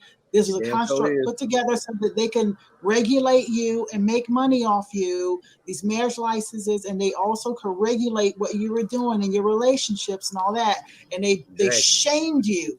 They shamed you into thinking that you had to be in a marriage under their rule, under their paperwork in order to be a union. And they shamed that sex was dirty. You cannot have sex, you cannot have a child or anything like that unless you were under their union of their marriage. And then all in the religion on top of that, and the church and the whole nine. And then those you out there who are listening and thinking that I'm crazy, look it up. Hey, let me tell you something, man. That's a whole nother religion too. That's a whole nother religion. Yeah, let me tell you like this. This how I see it. You know what I'm saying? This is just me. If you want to know about humans, study the animal kingdom, man. I keep saying this over and over. Study the animal kingdom. You know what I'm saying? You study the animal kingdom. Ain't none of that. Ain't no. I know they be like, oh well, humans. We were given this, you know, whatever. No, hell no. Look at the animal kingdom. If you see a pride of lions, you got the lion, and they say, oh, the lion get to go down there and sleep with all them women. You know what I'm saying? No, because he can't do all of that by himself. And so you know the other lionesses is making it go down with the other little males in the group. Bulls, elephants, and anything else. And hell, the dolphins is getting to a point where they getting humans now. Shit. You know what I mean? Damn, bro. Honestly, I think the only monogamous animal species at this point that I am aware of is penguins. Yeah, they do mate for life. They do. They have their partner and their partner for life, you know. But I think it's less about monogamy and more about, hey, you're my penguin. I'm your penguin.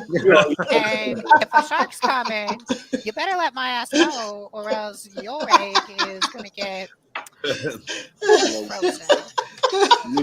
Let me ping your Gwen. But just look at it. Like when you look at the animal kingdom, I mean, you got some that run solo, but mostly all the animals run in packs, in herds. So what's the difference between people in the United States or wherever in this world, I'm sorry, that says we want to resemble what nature does? We will get together, we will fulfill our basic needs, and we will survive together. We are the penguins of the animal. I'm just saying, man. No, And the first thing that comes to no. mind, which is roach. Let's say the human is We're penguins. forced on us in the kingdom. That's all more right, I like think it. I got all 7 of them. I'll tip to that. Yes. Also, that's what you put over here. Oh, okay, these are the languages of love. Okay, Mike, you want to go ahead and read them real quick, and I'll get to the next myth as we talk about polyamory. All right, so just to go back when they said and this was just a quote I got from Well and Good Doc. Okay, let me jump in here. Stop it over here. That was a good clip. I like that. I like that. I went for penguins, and I said, like this. Like, maybe Greek, like we are. Y'all crazy. Yeah. Y'all crazy. Oh my God.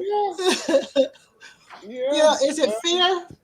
Is it fair for me to say that I don't really have a favorite because there's so many shows that you have done that you've risen in places that I didn't really know you would go there? Man, it's like you're giving us a chance or a platform to be humans, to say what we feel like we want to say without being accused of making just a generalized statement. But that's going to happen. Yeah, I like the fact that there is no wrong answer here. Your opinion is your opinion. Yeah. You know, it's just challenged. Yeah, it's not treated like it's wrong. Your perspective is respected. Right. However, they may counter with other evidence or other truths or experiences. Hence, what did I say at the beginnings of the shows? Like our first early shows, I said we're not experts. We just have experiences. Mm-hmm. So no matter what we say, what we feel, it's going to be generalized. Right. That comes with the church. So how can you have a conversation without anything being generalized? Right. It's just a segue or just a catalyst. So be it. Now, because at the end of that conversation of that which is being generalized, you may end up seeing things differently after that point. Mm-hmm. Because this platform is like we're being retaught. We're being retaught, and it's like for me, I could speak to me like I'm relearning that which I was taught or which I experienced. It may not be what I perceive listening from someone else's aspect, because my part could be true, but they have their truth or their experience as well. So there's no like one-sided ways of looking at things, which is fair, and which is fun also, because to me it's fun to be, I guess, wrong. It's fun to be challenged. It gives you an opportunity to rethink what you've been taught or forced to believe. Just like Lady B said, I'm happy. It's a challenge because I've been groomed to think this way, but they've been groomed to think this way. They've groomed themselves because they want to get out of that distorted mental prison of constantly thinking this way and not having an open mind. But now they realize they have the power of having an open mind, and now they share that power and share that openness. Like, hey, I used to be like this, but I now think like this, and this is why. And it's like, oh damn, he or she's not ashamed of doing this. Like, well, shoot, that kind of encouraged me to step it up a level. Like, shoot, we've been suppressing this. Right? Like, no, you gonna say your shit? I'm gonna say my shit. You know what? Let's say this shit together.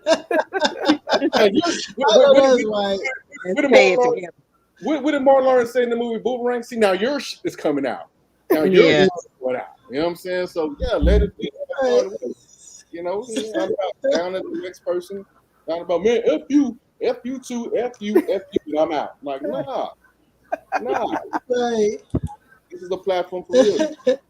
I'm really pleased at how everyone is done, and I'll talk about that as I get more towards the end of the show here. But I just wanted to just share that with you all as to why it was more difficult for me to say that this is my favorite clip or anything like that. And I really did try, but you all have risen in places that I just didn't think. I'm glad Veronica's back because let's see, I got Veronica queued up.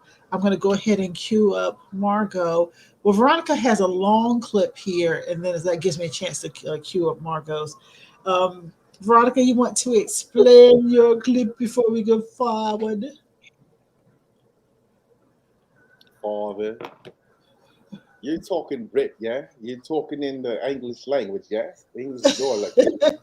Well, I bet you understand me. Well, y'all remember.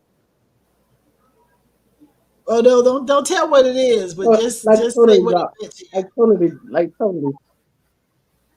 like totally. Anyway, my clip is explaining. It meant, I mean, that the crew had my back. You know, I'm glad that we got to explain what the life was about. You know what it's about and everything, and that when I had said my little piece, the crew had my back. Because I'm still a big girl, and I'm gonna always be a big girl, and I don't let no grass grow under my feet. Yeah, and ain't nothing with that. No grass growing under my feet. Alrighty. And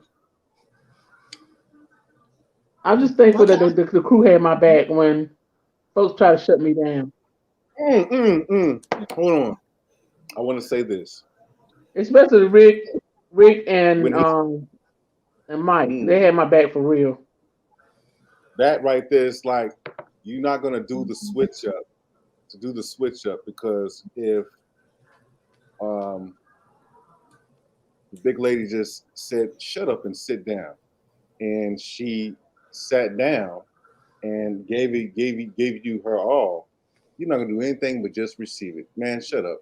You know what it is. You know what it is, because all that fly talk, all that. Y'all shut him up real quick. He ain't had no other choice but to shut up, because y'all were getting ready to dig in his ass. Don't fake the funk. Don't fake the funk. Don't fake the funk. Anyway, because that was a whole nother element. Yeah. Let me go ahead and roll the beautiful beat footage. Let's go ahead and get you share screen, share. Right, Tanya. Huh? Okay. We are ready to go. There, let's roll it. Around was about 5'2". With wide hip. Me, I can't do. Okay. I need a little thickness on. You know what I'm saying? On things. You know what I mean? Coming up, part 2 of Love and Relationships in the Living Room. Art Imitates Life with Tanya Dixon is being sponsored by Tandyland Global, bringing your multimedia dreams to life. Okay, y'all, has the break in here too, so hold on.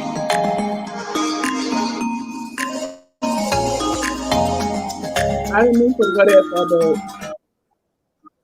Okay, I'm gonna move a little bit further up. Let's see where we are now. How do you feel about plus size women? Yeah, I didn't mean for to go that far back. You date a plus size woman or not? I mean, if you're out there looking for love, I mean, what is your type of woman? I've been plus size all my life. I've been through trials and tribulations to find love, to get into love. I played. Oh, I'll be your boyfriend if you do this. Do this for me, and I'll be your boyfriend or whatever. And that's when I was younger. Then as I got older, it was, I'm gonna can I get your phone number? I'm gonna call you tonight. And then it's they don't come around until it get dark, and that's when they want to come over. You know, that's not what I wanted to do. You're gonna fall in love with me. Fall in love with the person that you see. You know, and go ahead. I wanted, you know, it's like I went through things like, I don't mess with big women. Why are big women around? What, you know, type of stuff that I went through. You know, like you said, 5'2", 5, big hips, everything's big. You know, hey, we're human too. So therefore, we know we need love just as much as the next person is. That 2 or that 6 or even that 0. We need love just as much as they do. Can I keep it real? So Bernard wants to keep it real. What's up, bro? You know, I understand what you're saying, but me personally, and I think a majority of men, I'm not gonna speak to all the men, but to me, I look at like health implications because I'm looking at long term. When I'm looking at the woman that I'm gonna be walking down the aisle with, I'm thinking of that she's gonna be around with me through thick and thin. We're gonna be old together and stuff like that. And I'm looking at health implications. I want a healthy relationship. And frankly, when I look at plus size women, I don't see that. I don't see us walking and being together in our 70s and 80s and stuff like that. I lost both my parents. I lost my mom when she was in her 70s, and she had overweight. And I remember constantly talking to my mom about exercising and working out and stuff like that. And she had a stroke earlier, and she was never the woman the same. And a lot of things that happen to heavier women is directly because of the weight, because it's a stressor on your body. And I understand that, you know, some women have thyroid problems and they've had weight issues all their life. But frankly, when men are very visual, and to be honest, and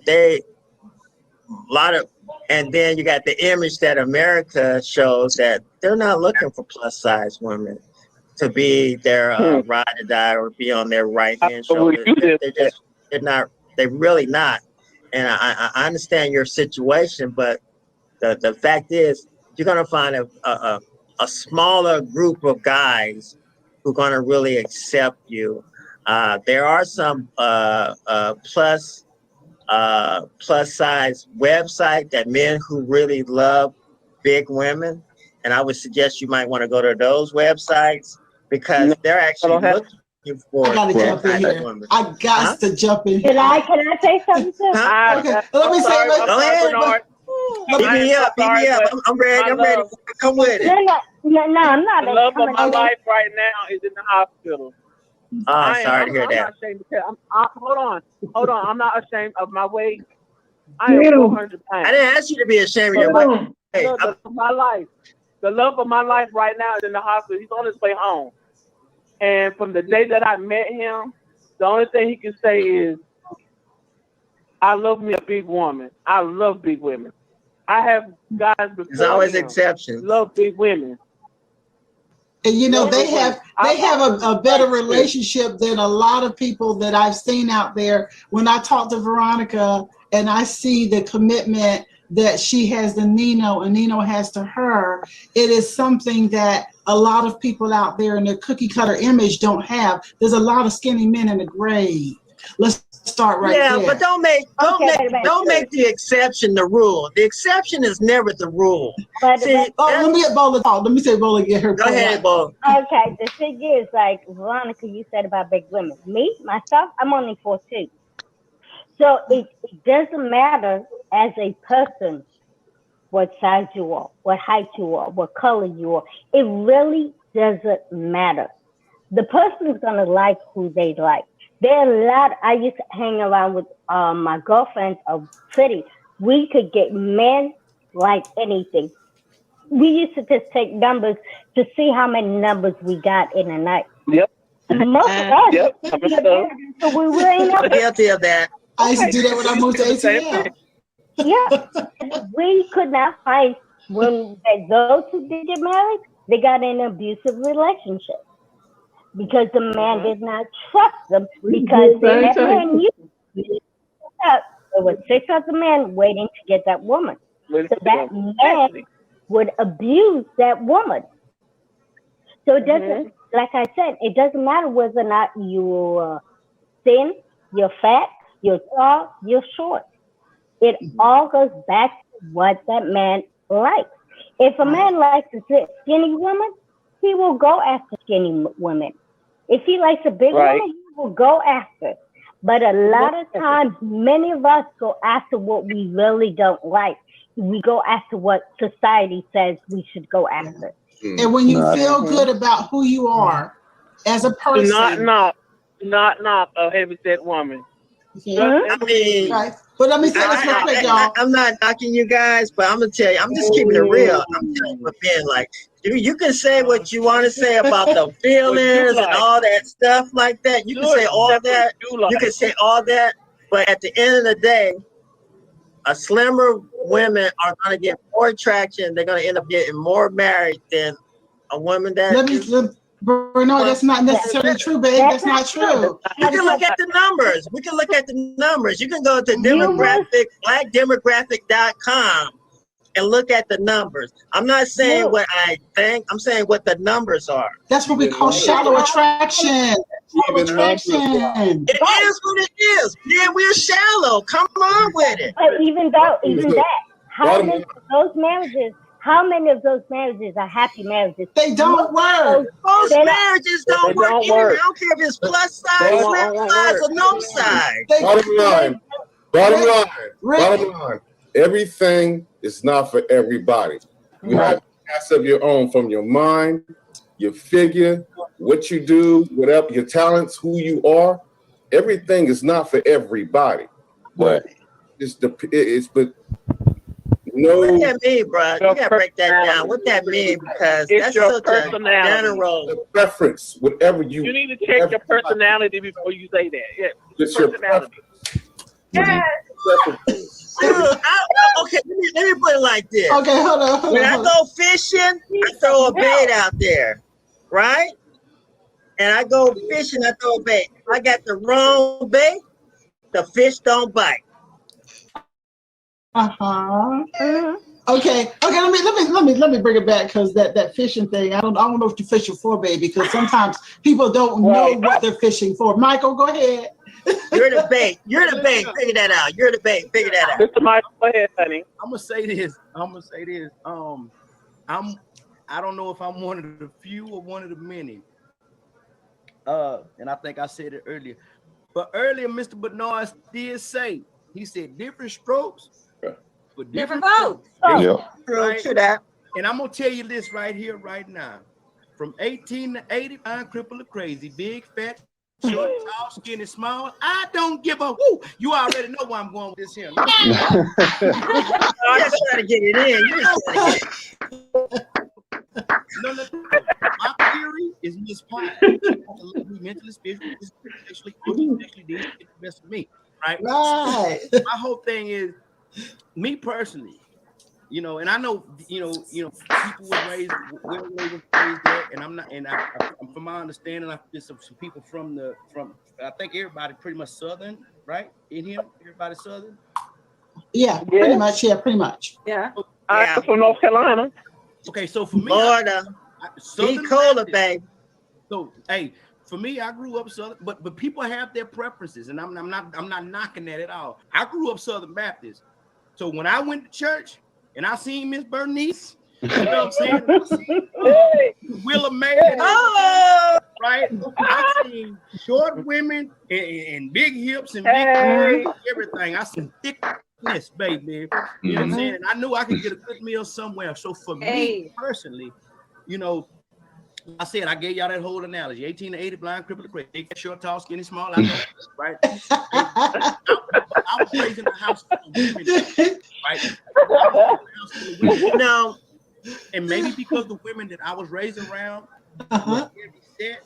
they made sure to teach me to love women. So like I like women, and this is not objectifying, but women are beautiful to me from their minds to their, their amen, brother. Everything else. Amen. For real, for real. So, but so for me, I'm a little bit different. You know what I'm saying? The So whole I'm anatomy, gonna love a big woman the same way I love a skinny, frail woman. However, I will put this out there, and then I'm gonna move on. Yeah, I want to. When you were born, society placed 400-pound women on TV versus the little slight, petite, skinny women. It would be different. We would think that big women are beautiful and skinny was the negative. Yes. Right? And they put skinny there so they can make money. So I'm thinking more healthy. That's what I'm thinking. No, so, and I'm going to say this, and because I know a lot of people, I ain't going to say it depends on how you carry yourself. Right. So, Mr. Bernard has a point, right? When you look at however we get the information, whether, I'm a conspiracy theorist, however we get the information, whether it's true or false, right? Pertaining to what we know now, certain things have health implications. If he's looking at whomever he decides to be with and to marry, and that he wants to have longevity with that woman, and if health implications are that, so for him, his decision is going to be, I'm not trying to lose the love of my life. Right. I'm not trying to lose the love of my life. So when I make a decision on who I'm going to be with, and this is, and Ms. Bernard, correct me if I'm wrong, but when he says, when I decide who the person I want to be with, I want longevity. I want to be in their presence, and I want them to be in mine for as long as I can stay on this earth. Absolutely. The physical form. Absolutely. Right. So that, I think that's where he's coming from when he's speaking on what he's speaking. I don't think that he trauma response. Huh? I said his is more of a trauma response because he mentioned his mother and losing his mother. It's right. It's more than trauma. It's about educating my mind. I've always been health conscious. I'm a black belt in like 3 different disciplines. Okay, I'm a pescatarian. Okay, so health is always now, because health is your wealth. If you don't.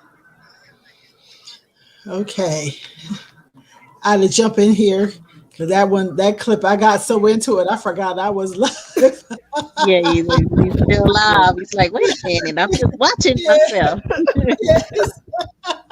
Because that was one of the first. That was the first. That was the second show that we did, coming back, bringing everything back here. But it was the first one that went all the way live.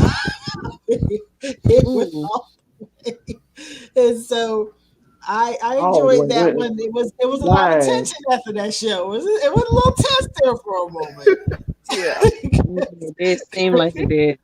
Yes, because after, and I'll say this, I'm going to speak out the production end. When that show was over, me and Bola and Michael, it was Rick first, and then Rick dropped off, and then me, Bola, and Michael were in the after show for a while. I couldn't pay attention to what was going on because Bernard kept blowing up my phone. And then Veronica called me, but Bernard was making sure that he spoke about, because he knew he walked out there on that whole plank. And so he knew that he needed to speak. I said, we should. I feel like we should revisit that. His ass was about to get ate up by some damn alligators. He better should have fucked down somewhere. And the thing that was so crazy to me, I just said to myself, sometimes when people start talking, they just lose sight of where they're going. He just kept going and going, and I'm thinking to myself, brother, you better stop. You're gonna get hurt. He just kept moving. He kept moving and talking. And so I said, okay. And then I could do. Okay. Because back in my day,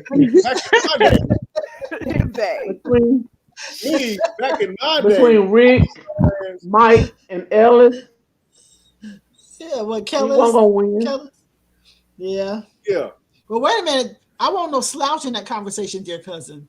I had your back too. Yeah, she did. Hey, what, Rick? Oh, like shit. But it's sad. It's sad that people Yeah. actually think that way. Like, Yeah. it's sad that people Look, think look. that way. Right. I almost said something. I know you wanna- would. I know. I want to say it right now. Go ahead, Dan. Oh my God. Okay, I'm gonna try to keep it Disney. I'm gonna try to keep it, y'all. I'm gonna try to keep it Disney Channel, but that tranche don't work for me. Rick. Let me say it. Yo, what's up? Rick.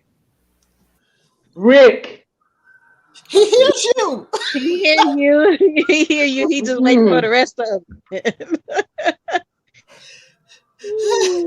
Rick. All right. Yeah. No. That's the The thicker the better, the thicker the. I'm just gonna say W. Mhm. The thicker the better, the thicker the. How y'all doing? Y'all doing all right? Hey. Yeah, we doing good. We doing good over here. We doing well. Oh my gosh. How you think you got here? How you think you got here? How you think you got here? No. I just say to myself, I want to visit that. The crazy yeah, part is, it would be good to go back. What are you saying, Bridget? Bring his entire little ass back on the show. No, bro, we in the South. Ain't no way you can look down and right, up and down the street, and not find something thick. But he did say Florida, so you know he's seeing all different sizes and it's things. heavy women in Florida. No. But I'm saying it's more commercial type women in Florida due to how they dress and all that other stuff. Oh, Veronica finna say something. Hold on. Selling it. My bad. Go ahead, Margo. My bad. Oh, I was saying they're selling that picturesque type female that with the two-piece and walking the beach and where he's at. That's what they selling. The slim. MC Sir Mix-a-Lot. Sir Mix-a-Lot said it the best. Just pick a rhyme scheme when he said it. Sir Mix-a-Lot. Sir Mix-a-Lot. Yeah. Bean pose ain't my thing. No, seeing flatwoods all the thing. Like what? Wait, what? Red beans and rice didn't miss her. Even white boys got the shout. Yeah. Even white boys got the shout. And these white boys, they got women just as thick as the next black man. What? Hey. Nah, ain't nothing like that can break an hourglass. Get the hell out. Anyway, I have to get that out a little bit, and work it out. Work it out. Yeah. So for me, I appreciate your comment. I said for me, I think his argument was flawed because I know women who are vegetarians or pescatarians, and they still are heavyweight. They exercise, try to lose weight, like literally spend hundreds and thousands of dollars a year trying to lose weight, actually actively in the gym trying to lose weight. I'm not one of them, but actively in the gym trying to lose weight, change their whole lifestyle, dieting plan, and they're still heavy. Mm-hmm. So it's not a matter of, for me, it's not a matter of how much weight you can lose, but how healthy you're trying to be. Or maintain. Like even when I am trying to maintain it, like for me, when I started trying to lose weight, I literally bought gym equipment for my gym, for my garage. We went walking. I bought the vitamins and this and that, and then I started, exercising, changed my diet, and then I gained 10 pounds. So it's like I literally went from 150 pounds to 160, and it's like, why? And so his methodology is completely flawed. Like, just because you're a heavy-set woman don't mean you're not trying to live healthy. So for me, at this point, I'm just like, I've had 7 kids, 7 C-sections. The idea of me actually losing the weight that I have is probably impossible without. Yeah. Wait, that's possible? Yeah, it's possible for me. 7 C-sections. 7. Wow. Ooh. I was like, because I was thinking like, was it your decision or did you just had to do that? I had no choice. After the first, my son, when my son was born, I was in labor with him for 13 hours, and your first one? My first one, and I never dilated past the 1, and so his heart rate started dropping below the line like after the 13th hour, and so they had to do an emergency C-section. And so after that, no doctor would touch me if I thought about doing a vaginal. Like no one, like they forced me to do a C-section. And then after my 3rd, every doctor, until the point of being on the table to have the baby, kept trying to force me to have get my tubes tied. But it wasn't until this one, this one, that my uterine wall started coming undone while I was carrying him. So I had to get him delivered at 37 weeks. And so at that point, I had no choice but to get my tubes tied. So, right. Wow. It's you got a nice big family, you know? Shoot. Yeah. And then when they all get older, they take care of mama. They better. Right. Yeah. I'm gonna bring them girls coming back to Harlem. You better come check on me. Man, well, that was a really good clip and discussion for that one. You know, pretty deep because the living room started off deep. I don't know where we were going from there from that particular show. we were able to calm down, bring it back together, and then go out there with some more stuff because it was off the chain. Yeah, Veronica was gonna wrap his neck up in chains. I felt every part of that. Like niggas, well, Margo, you were the first clip and you the last to go. I'm sorry, I got you last, but I actually. No, it's fine. Fine. Okay. What's my little dude over here coughing? You okay, buddy? Who is this? He would look at me like, he look at me like, what's your problem? Ooh. Who is this? Who is this? I know he keeps walking past. Hey, buddy, you okay? Well, he's the boss. He can do that. Yeah, he said, yes, that's what I do. That's what I do. Lady B, who is this? Who is this? This is my baby. Oh, that's a baby. Hey, what's up? Oh. These people waving at me. What's up? How old is he? He's 1. He is One. 1. No, he's going on to 5. I love the 1-year-old. Yeah, he's a 1-year-old. Oh, I love them until they get to about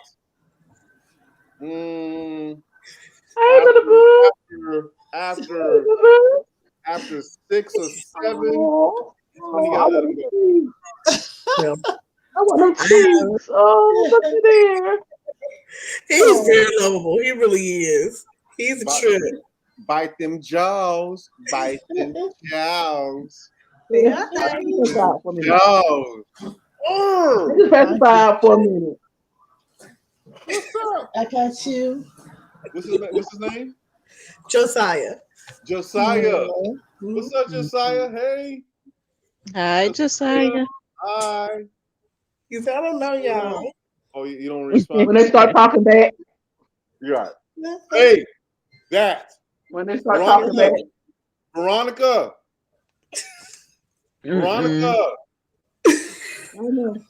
Okay, sorry about that. I had to get my little dude straight over here. Just pacified for a minute. Oh, look at that. Hey,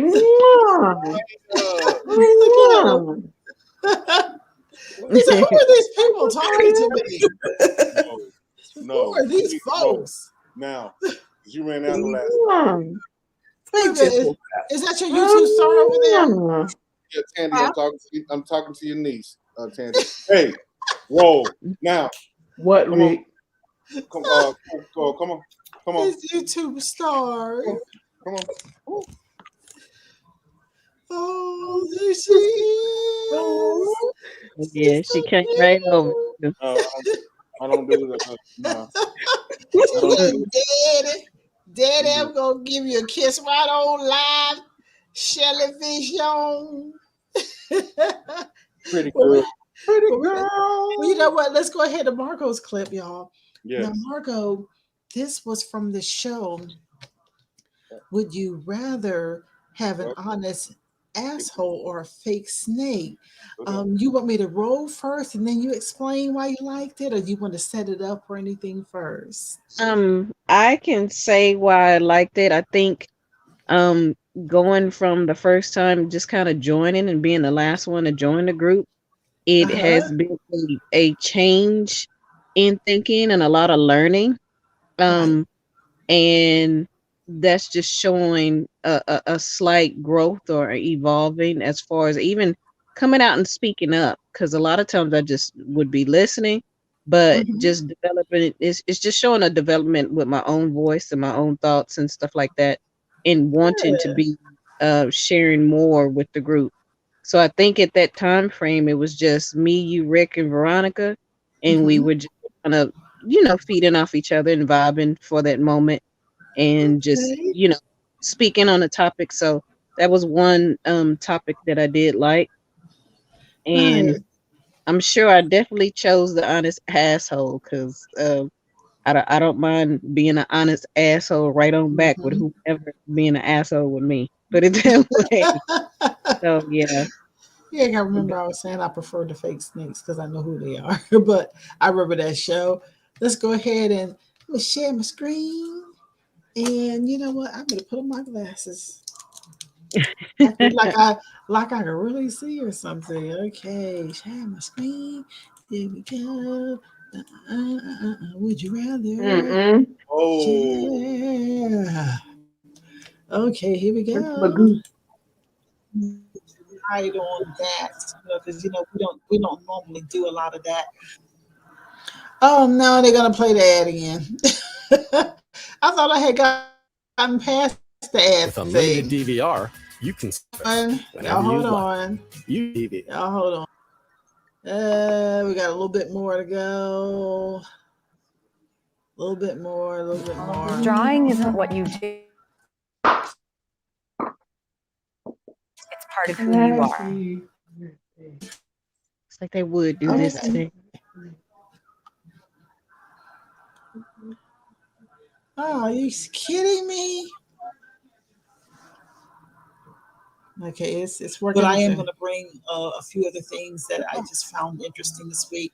How many people know that Lala Anthony, she is revealed this week that she had emergency surgery. Can we move ahead a little bit? I moved and she just a little far back than I wanted. I actually, just found that shocking. Sorry, I was back a little bit further. So we have that page where you could go look at us live there. And then we also have our Twitch page as well. And I will put the Twitch link in the chat in just a few moments. So you have different ways to watch this. We want you all to communicate because I want to hear how you feel about people who are honest and brutally honest, as opposed to folks who are just humoring you or just being fake as hell. So who wants to start off saying something about that before I unleash? I'll be brave a little bit. I was like, can I take the shoes off in the living room? Can I put my shoes off? I ain't gonna put my feet on your coffee table yet, but I'm gonna take the shoes off in the living room. But, honest asshole versus a fake snake. You can miss me with the fake snakes. Over time you're gonna see it, you're gonna recognize it, you're gonna call it what it is. But I'm just like I'm stepping on your head if you're a fake snake. I ain't got no time. I don't need you to lie to me. If I want to, I lie to myself. If I, if I was that damn desperate. I'd lie to myself about things versus have somebody else, oh, we cool, we this, we that, but then turn Right. around and do some other foul stuff behind my back like But that. do you? But do you feel like when people say that they want an honest asshole, that they're just basically they're not really, they're not really all the way real? Because I know some people that say they want honesty, but when you tell them something and you're being honest with them, and you're even trying to dance around and stack it up to where it is nice and neat, they still get a little sensitive. You can still see that they're offended. So what do y'all think about that? Do they really want the honesty? That one, it just depends on where they at that moment and their growth, and where they're thinking, where their mind's at. Because I know we could say we want that honesty, but sometimes, we may not be able to receive it, but we do need to hear it. We spend too much time thinking about stuff being in fairy tale land, like, if my life was this way, but like, dude, do you know you need to clean up some stuff in your life and be held accountable and responsible? Like, they said something, it might have offended you because maybe you didn't like their delivery, or if they change their delivery, you might can receive it a little bit better. But even so, the truth is the truth. They still put the truth out there, and that's what it is. It ain't no other way to make it up or shake it or, make it sweeter, but that's what it is. That's what's going on. So I'd rather have the honest asshole for me, because it's like, okay, you see something that I don't see because you're watching me from the outside. All I know is how I operate from the inside out, but you're seeing something else that I probably don't even fully catch because you're watching me from the outside. I can't see me unless I'm moving 24 hours in front of the mirror. I can see what the hell I'm doing all the time, but some things I may not be fully aware of, and you might call it out or be like, hey, do you know that you do this? But but damn, I didn't even realize I did that fully. I'm not even thinking about it.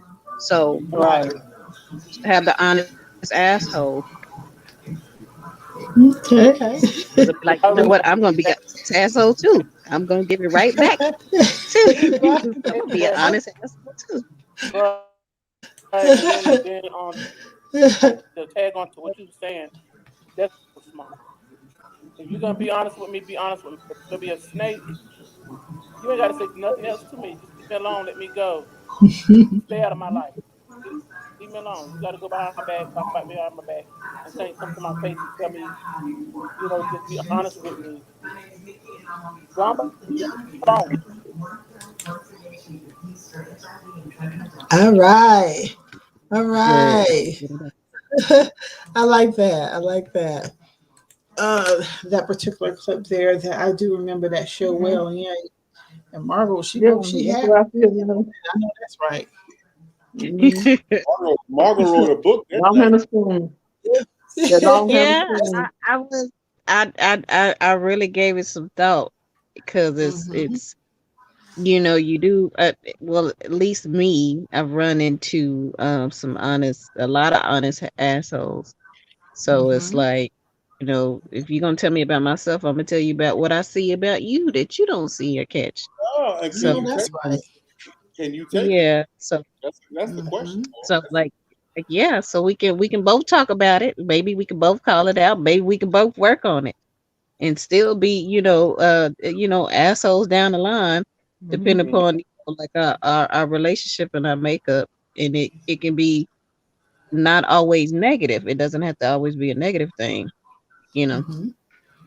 So something that might cook. It's like a matter of can you that's conceited.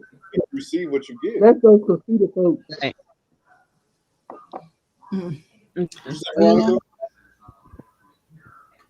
And however your dynamics work, because you can still be cool and still be friends. That's what that's when the conceited people come out.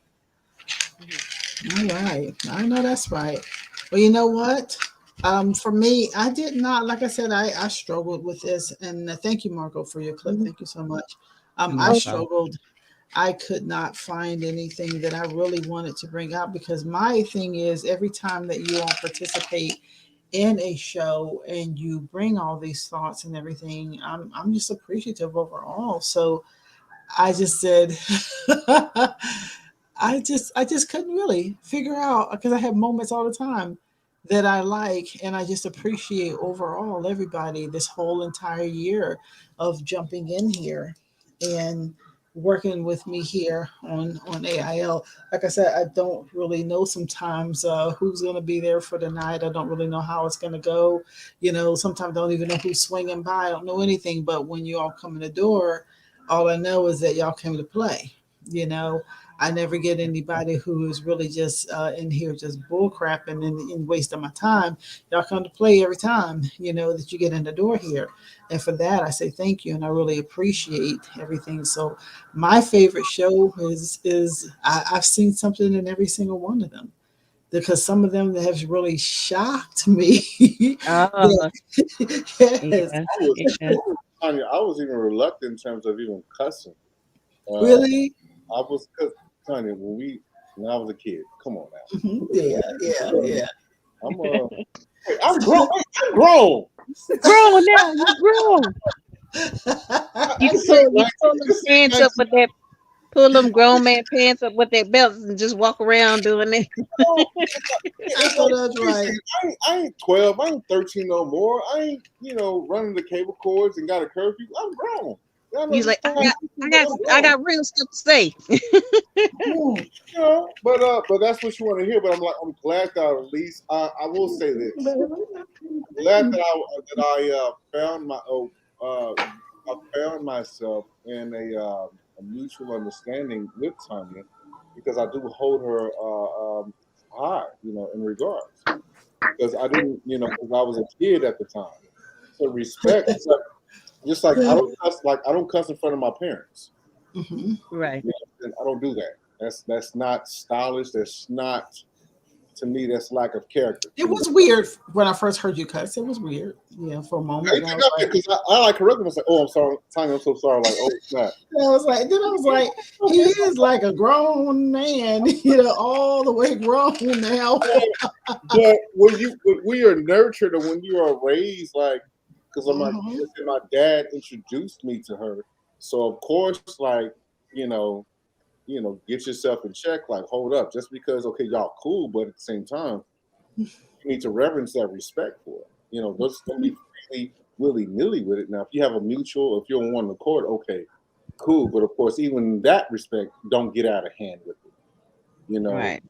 Don't talk to her crazy. Don't talk to I want to say elders, but it's the fact that in terms of age and how far she's come, even at the time as a kid, I still reverence respect. I feel like we getting off course with the conversation, but still, it's just it's just rightfully deserved. It is what it is. So it's like, thank you. I'm an elder of some sorts. You're seasoned. I say that you're seasoned. Seasoned. I take that. Seasoned, because even Lowry's can't even oppose. Tony Sashry. Hey. Tony Sashry. Yeah. Even Lowry's can't even compare to you and Veronica. So let's get that out there. How about that? Right there. All right then. But you know what, y'all? Let's go ahead and talk about what y'all have going on. I'll go last, because I'm still trying to figure out what I'm going to show over here. I am over here. I ain't gonna lie to you. I'm over here self-medicating, over-medicating. I just took some more pills just now. I didn't take the 800 milligram, but I took 800 milligrams on top of some other Tylenol. Oh, yeah. And I'd rather be just all doped up than in pain. So I'll take that as opposed to the pain. So, poetry, who's going first? Margo, since you were last to go in the presentation. Not put me on the spot. Oh man! Turn up, baby! It's 12:01. I'm trying to see if the birthday girl was gonna go. Happy birthday, Veronica! I know that's right. I think she was praising God over there for a reason. Like, hold on now. Hey, right. Right. I know that's right. Well, Margo, you wanna go? I guess. Yes. You know what? I should have had like happy birthday to me, y'all. Yes, happy birthday. Happy birthday. You know what? Happy birthday, Happy Veronica. birthday. Let's do this. Let me just play the commercial real quick, and when I come back, just be everybody be ready for their whole thing. We're gonna rev it up, okay? So we're gonna play this commercial, and I come back. Oh, I didn't think nobody saw me. Be ready for your poetry or your art. So let's go.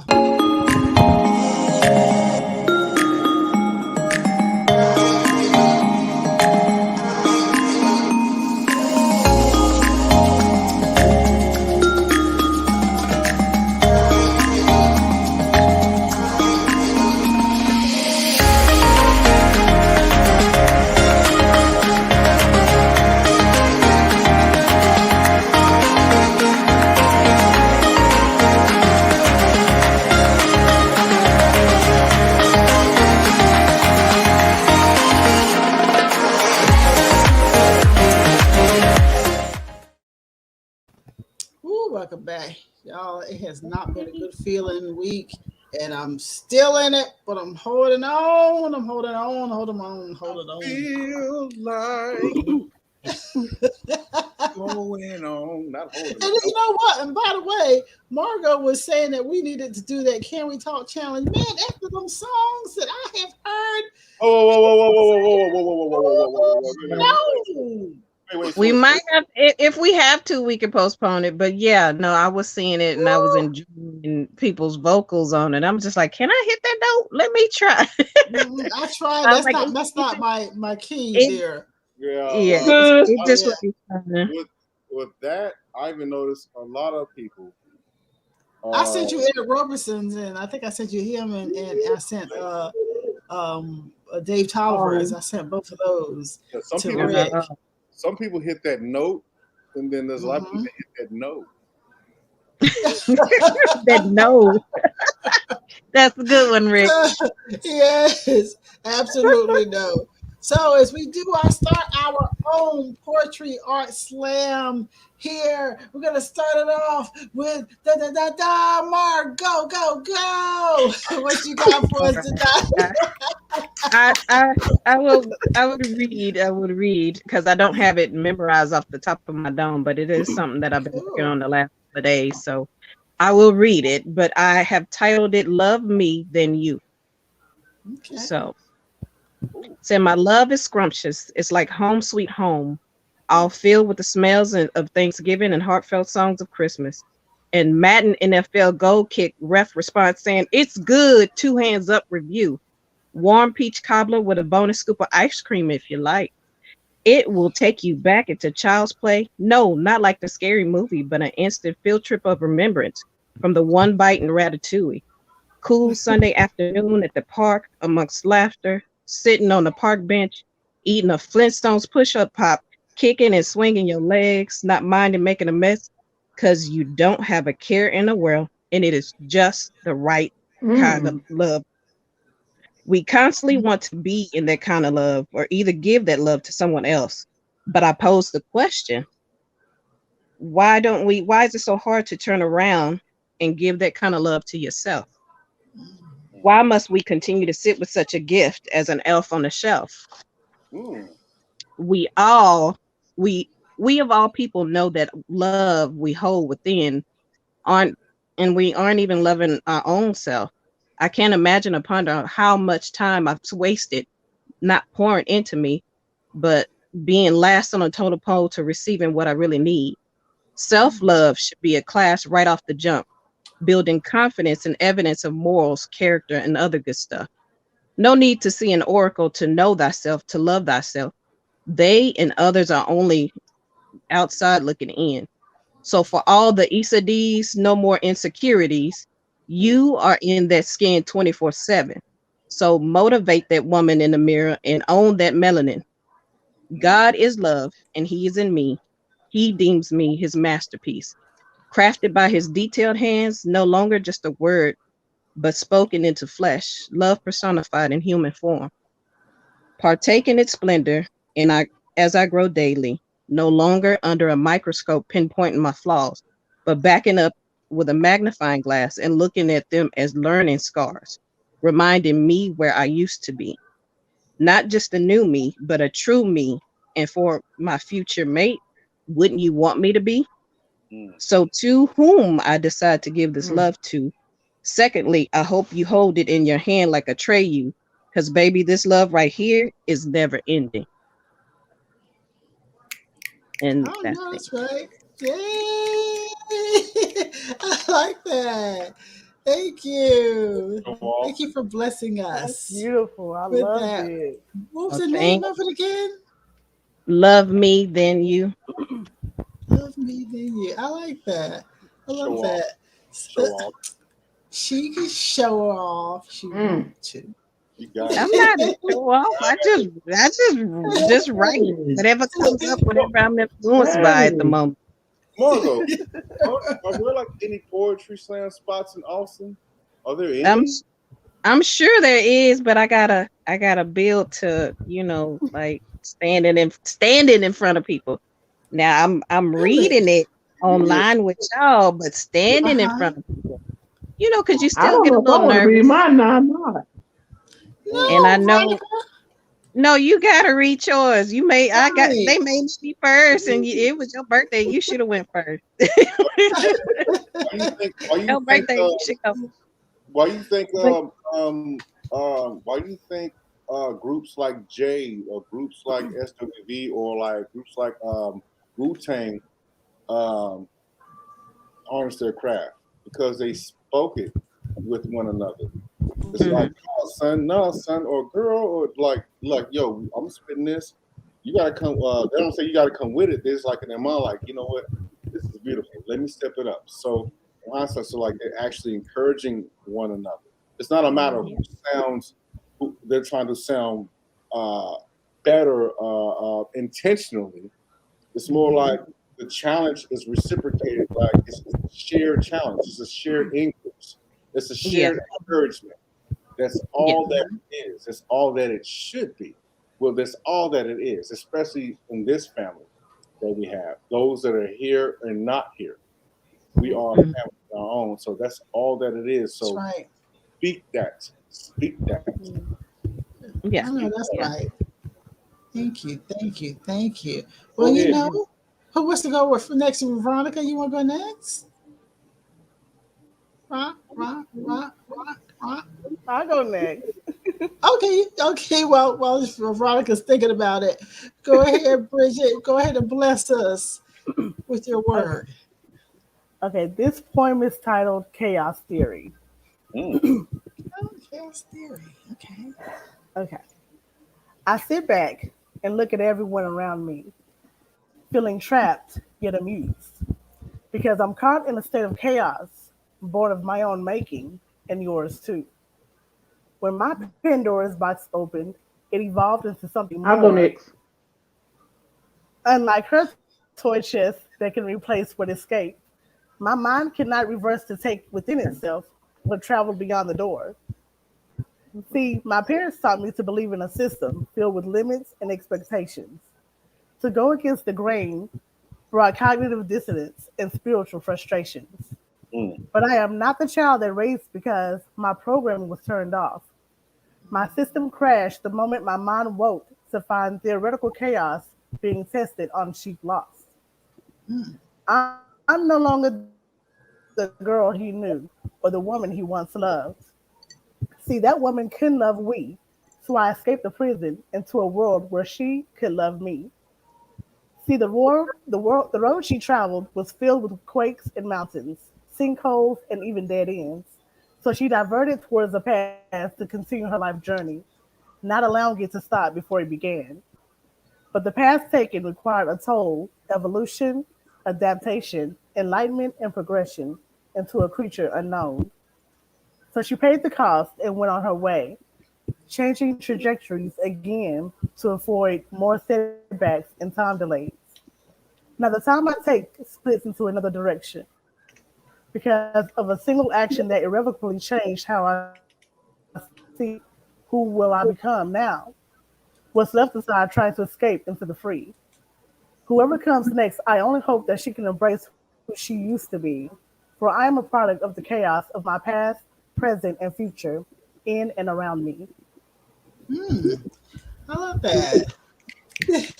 All right. I can only clap. I can only do one finger, snap of a finger. I can never get my left one. So I was just like, your left one, because your left one is your backhand. Your left one is your backhand. I know I look so crazy every time I do that, but I love that. Thank you. Thank you for blessing us with that. I appreciate it. That's good. I always respect when people can write their feelings like that, put it out there like that, make themselves vulnerable like that. You know, I really respect that. And it's actually based on. So it's actually based on actual chaos theory. Basically, anything that we do in our life, if we make a decision or a mistake or whatever we do, it can change the complete trajectory of our life. So if we take too many diversions or too many things happen, it can literally transfer or transform our entire lives, our entire being. Okay. So yeah. This you go blurting stuff out. Like Veronica, like you're gonna devote the situation. Just devote the whole thing. Go ahead, Miss Veronica. You take a chain and her bicycle. That's her grandmama In the middle, Bridget didn't give it her pause. I'll go She next. said, I'll go next. Yes, she did. I'll go next.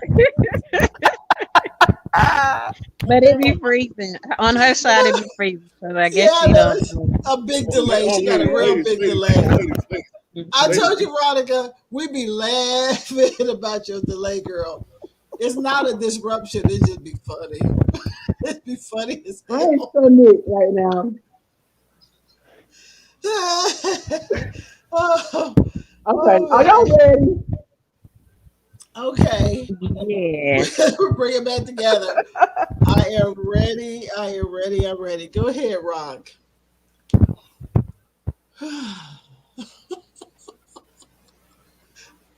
Okay, she on the delay. We gotta wait for it.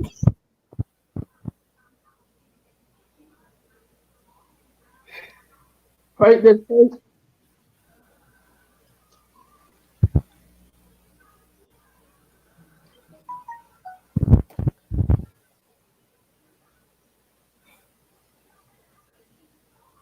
There's praises in my heart. When I think of greatness, there's praises in my heart. When I feel bad or sad, it's praises in my heart.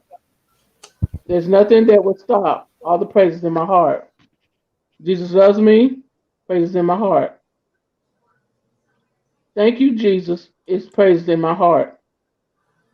And that came from when I was in a coma for 3 years, 3 years ago.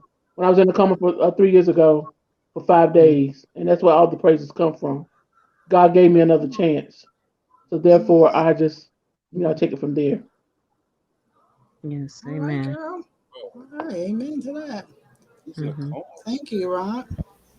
Yeah, I can understand. I remember Mark told me about that situation, and I can understand some things like that come out of you when you go through these harrowing experiences. So I definitely understand. Rick, will you be blessing us with any portrait? Or are you going to show your art? What you going to do? I can do both. Go on, brother. I didn't know that sister was. I'm just trying to show us out now because you're doing both. I know, right? I'm just like stuck on like. I got both. Yeah. I'm just stuck on the fact that she was in a coma. I didn't know that. So that's something I just don't dismiss. Hearing things like that, hearing triumphs like that. You chose today. That's art in itself. That's art in itself, the triumph. Thank you, That's right. For 5 days. Wow. Kleenex, Lady B, Kleenex. I see you. Kleenex, yeah. I have a poem I want to show. Just share, not show, but share. It's called Reflection. It's a short poem, one of many. Reflection. Man, I want to change the world, yet it's hard to turn a corner. Getting tried in trials just really makes me wanna go asunder and let them wonder what these individuals kept, living just enough when under. Ain't hollered at mother, just another tear pour. Knowing the she goes through, you think manure was a detour. Is it the best I can do? As promises seem unsure, perhaps I'll use Windex and reflect the content of my contour. Reflection. That's it. All right. Thanks. That's the snap for everybody. If I forgot to snap early, that's for everybody. That was really good. I'm telling you, I'm a one-hand snapper. And I have, in terms of my artwork,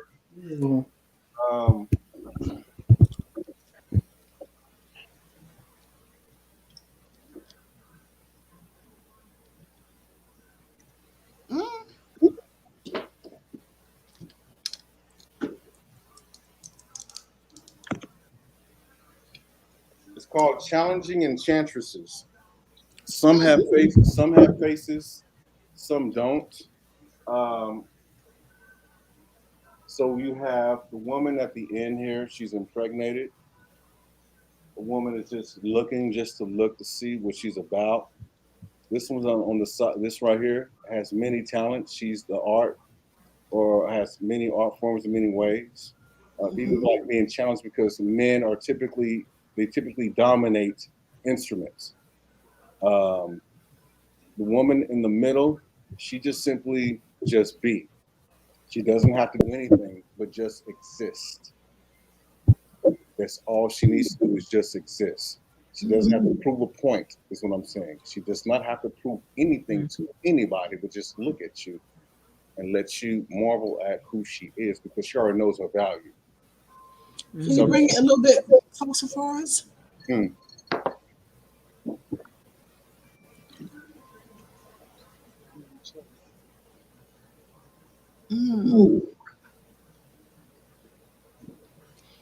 I had gone over this space so many times because I wanted to, I just want to give like a different depiction. Like I haven't I finished it, but I went over it because it didn't sit well. And this was like about a week ago. So I'm going over this to give her her own personality. But they all have their own personality. Just like when they have different virtues. These are several virtues. Beautiful. Yeah. Women from a male perspective. You dig? Right. Yeah. And there are many of virtues that women have. So this is just my perspective because it's infinite. Women's virtues are very infinite. But this is just my perspective, my part of what I see, just on one heart out of eternal or infinite perspectives of women. Because, as women are not, or even males are not celebrated respectively as they should be. But I wanted to concentrate on women, on that painting, to give women reverence of who they are and what's a part of them. Not just looking or being an IG baddie, being an Instagram baddie, being put on show, being put on display, being an example of this is what a woman should look like, this is what a woman should not look like. It's more so taken to other levels than what is put on or what's forced upon us from the tell-eye vision. from tell their vision of what a woman should be. Yeah. But the woman has to own up to her own vision, how she wants to be seen and respected and endured and even challenged for that matter. But yeah, there's so many ways to go with that. What else I have to read. I can even pull, so this right here should be self-explanatory. Let's get up.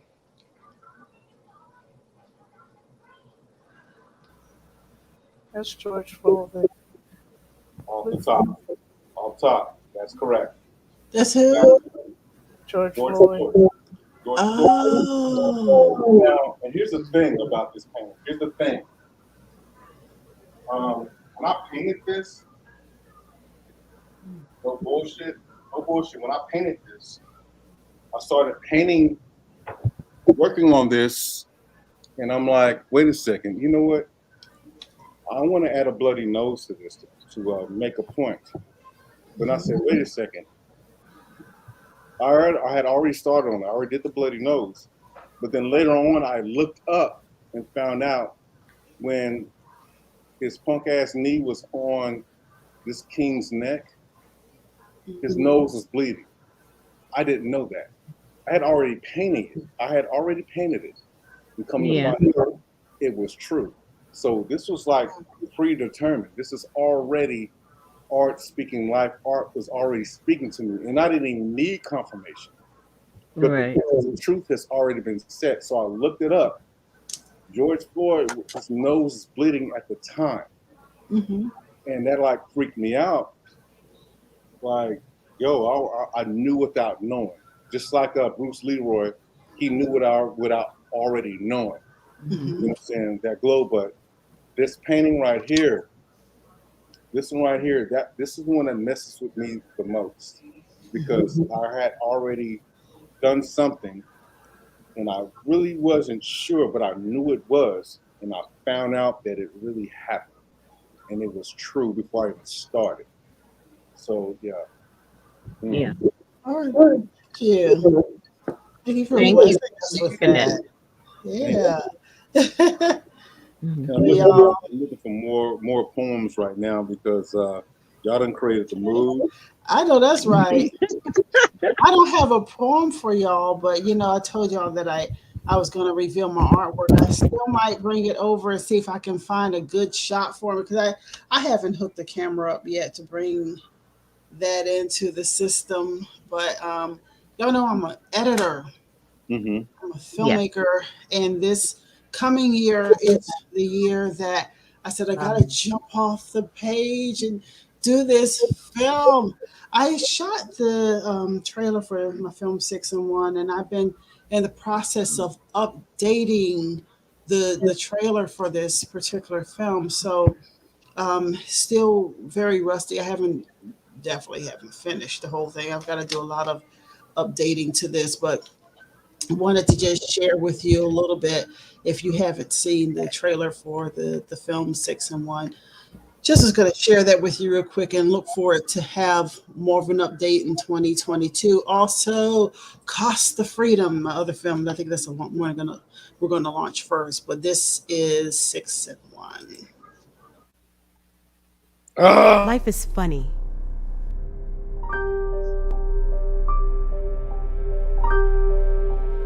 Six girls, 6 friends.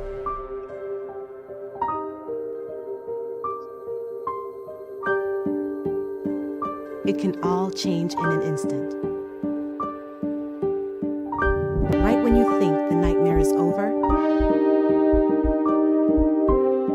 no! What the?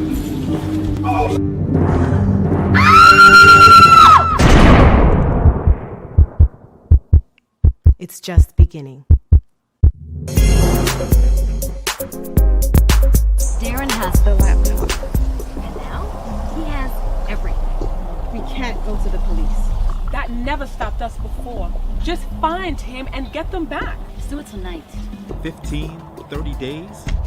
I mean, isn't that something that you can do? Look, Todd, Offers on the table. Call me when you're serious.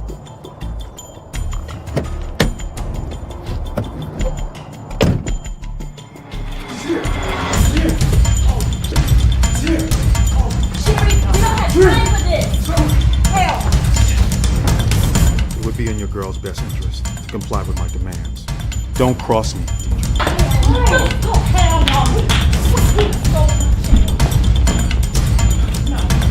know what it'll cost you. You wouldn't mess with me and my... I'll speak to you later, Deidre. What are you doing in my house? What are you doing in my house? Come, wait, no, you're going somewhere? I will kill you! I will kill you!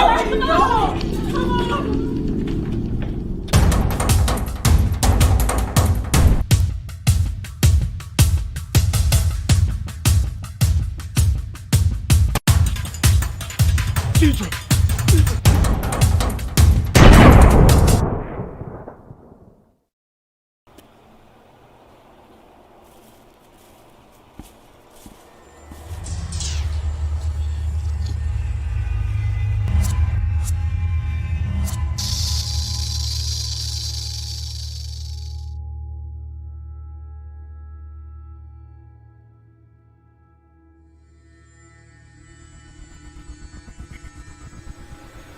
Deidre used you. She used all of you. I did things to protect Harold and all of us from this sick bastard. What's that saying? 6 in one, half a dozen in the other? She's still a criminal.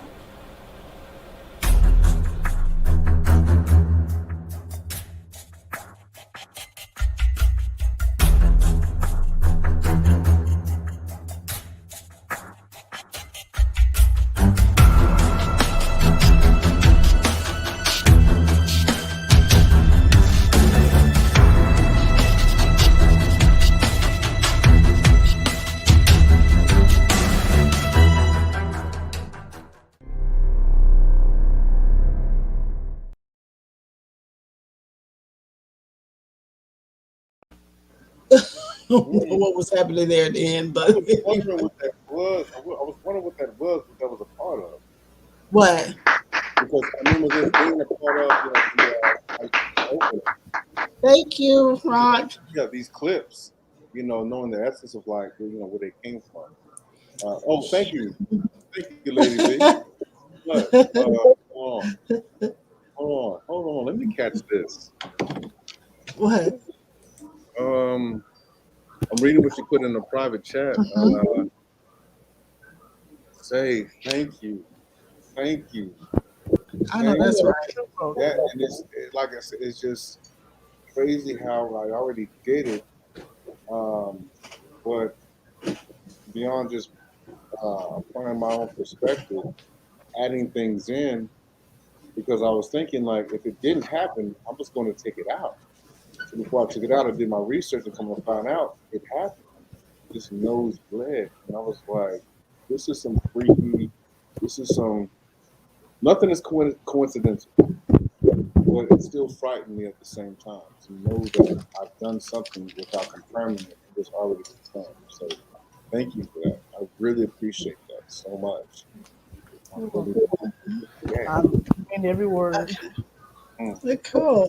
I don't know if I dare try this or not because I know it didn't look good. Now you all got a quick glimpse last week when we were on the party. During the party, I worked on my artwork, but like I said afterwards, I could not get a good shot of it, and it looked really crazy on the air. I mean, it really looked she like a damn alien on air. So I don't know how this. I can't seem to make it look right. First thing and foremost, stop saying the word can't. Okay. You have to go through trials. You have to go through experimentation.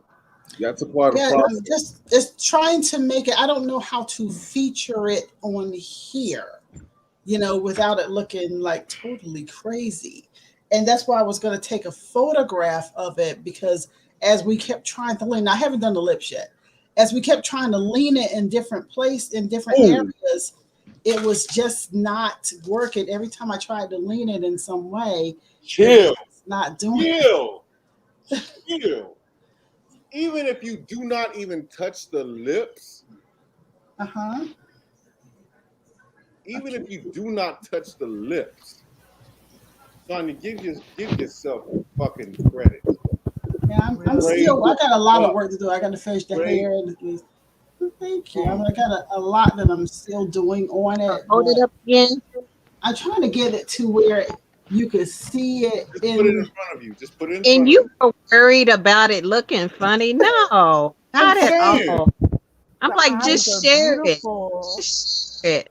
Thank you. Truth be told, no, I'm not gonna say it because you didn't even ask. But that's amazing. Yeah, it is. Yeah, I'm working on doing it in a hyperrealism way. You can see it more from over here with hyperrealism, making it look like a photograph. And in real life, it's going towards that area because I got the pores in the face that you can see. And when we were on the Christmas party last week, that's what I was doing. I was working on the pores on the face.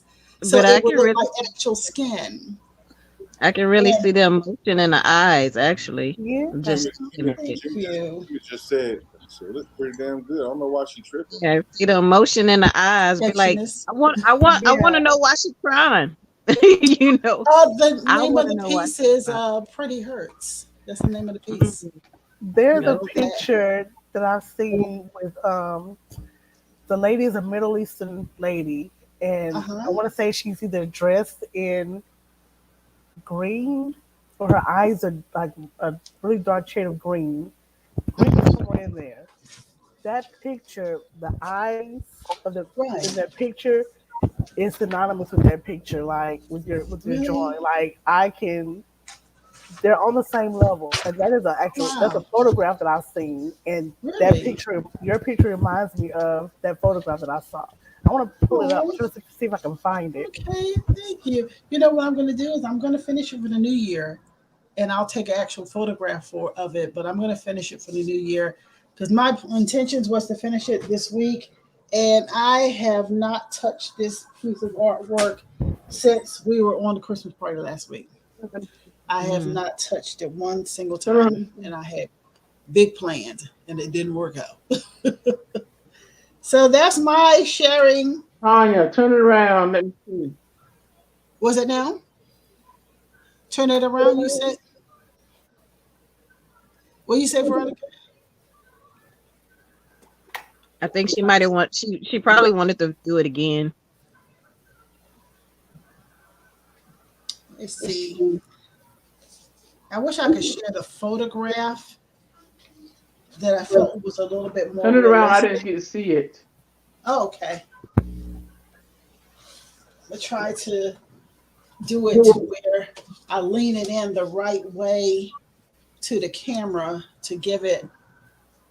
Keep in mind her lips are not done yet, but Rick said he likes it without the lips. And I have to finish her hair. Either way it goes. I have even this one that was actually originally it was supposed to be Al Jarreau, but I left it undone. Hence it's called Undone. His album cover was the album cover from his I forgot which album from the 80s, but I just left it alone. Not everything needs to be completed to society's perspective or introspect. It does not mean because a lot of times it's best to leave well enough alone. And the more we put emphasis on something, we'll be driven away from what it really is or what the principle is. You know and belong to that because you know, then belong to that. It's not a matter of pleasing the audience. It's a matter of pleasing art in itself, in which you know and believe in itself. Well, I think that's just it. I'm not happy with it because I got a ways to go. I feel like in my in my view, I have a ways. I've got lips, hair, more skin texture. I want to get those pores right. I want it when you look at it, and I can see it going in that direction, but when you look at it, I want you to wonder if it's a photograph or if it's art. Yes. That's what I'm working on. And that's no overnight triumph. So I'm taking my time with it. Yes. Yes. And then sooner than later, you won't have to take your time with it. You will just zoom through it. It's just a matter of constant, consistent practice or and trial and error and accomplishment, because you're gonna find yourself cussing yourself out because you're so proud of what you're on the way. Yeah, I think for me, like I said, I spent a lot of years away from drawing. I mean, drawing since I was 8 years old, but I spent a lot of years away from drawing because I became a director editor, and my art editing replaced my other kind of art. So replacing it, it's drawing and editing. They are related. They're highly relative. My canvas became everything that I do in editing. That became my canvas. You know, They're damn near one. They're damn near one and the same. We all tend to be perfectionists. Until it gets to where we want to see it, like people say, "Hey, stop, leave it alone," and all that bullshit. No, it's not about you. You're not the creator. You're not the god of that piece. You're not the god of that creation. It's my responsibility that I execute which resonates between me and art. Period. It has nothing to do with the audience. Ultimately, it's where your heart is sound with what you created, what you produced. No one else. No one else has to say so. From the days of the Witty Center, no one has the ultimate say so. Until it is right, when you feel like it is right, then finally it'll be executed. yeah, like I said, that's the reason why I don't really share my stuff, because I like to have my own view, my own little thing. It's my own little cubby hole of me. Something that I've always done since I was a kid. You know, I don't often share anything, but every once in a while. I want to ask everybody this. How do you feel when you invite someone in, be it family or not, when you're in the middle of creating a piece? Poetry, food, or just something personal. Poetry, art, food, or whatever the case. Your art. How do you feel when how you feel about the end result after you invite them in, like, hey, come check this out, come taste this, or come take a look at this. Now, you didn't ask them their opinion. You just invite them in the process. Most of the time offended and let down. You said what? I can answer that. Most of the time offended and let down because I didn't ask them for that. You know, most of the time that's how I feel, because that's just my personal expression. You know, and it has nothing to do with, like you said, their opinion. But that's just my personal expression. But here's the thing. You're inviting them into the process, into your process. But a lot of times people feel like when you invite them to the process, they feel like they can invite their opinion or their aspect that you didn't ask. And I've learned not to do that anymore. I've learned not to do that anymore because they feel like they get it confused. Just because I invite you in the process, there was not room or opportunity for you or a getaway free card to just give me your opinion. I didn't ask for it. I'm just inviting you into the process. So that lets me know, one, either you don't know how the process works, or two, you don't care about the process. You just want to tell me your unended your opinion. This is just a moment of you just seeing. You're privileged. I'm allowing you to see, and it's just the process. It's not even completed. This is just the process. If you do not respect the process and understand how the process works, one, it's up to us to educate them on what the process is, because they're privileged. We are allowing them to the process. It's not a matter of fitting in what you think or what your opinion is. We didn't ask you that. I'm just inviting you into the process. I never one time said it was completed. So what makes you think that you can or you should insert an opinion? Because here's the thing, when you do it upon them, you know, you already know. But you give them an opportunity to, or unless if they're not educated, then sometimes they're going to say what they want to say. We have to educate them like, hey, I was just wanting you to be a part of the process. That's it. I didn't ask you how you felt about it or your opinion about it. I'm just letting you see how it's going. So I've learned that just going forward, until it is done, I have to keep it to myself with certain individuals, because a lot of people do not respect or understand how to respect. They don't know how to respect the process. Even you expect writing, painting, production, editing, all of that, because like, you know, editing this is a part of editing. Creating something is a part of editing. Art is it's not a one-way street. It's not. Yeah. And people always they're so quick to give an input. I don't like this. I don't like that.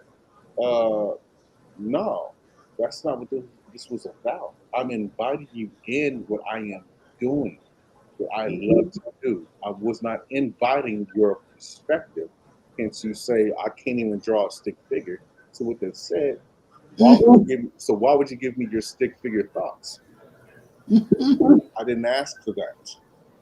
Yeah, but it still bothers me, like when I can't put my best foot forward, because I don't like to walk out there just in general. And I mean, I know y'all said you could see where it's going, but what comes across on that and what I see on the canvas, two separate things. And that I debated with myself of whether I wanted to share that, simply because, you know, if I can't present something the way that I need to present it, then I feel a little vulnerable. Because when I do that and somebody says something foul, you know, fuck them.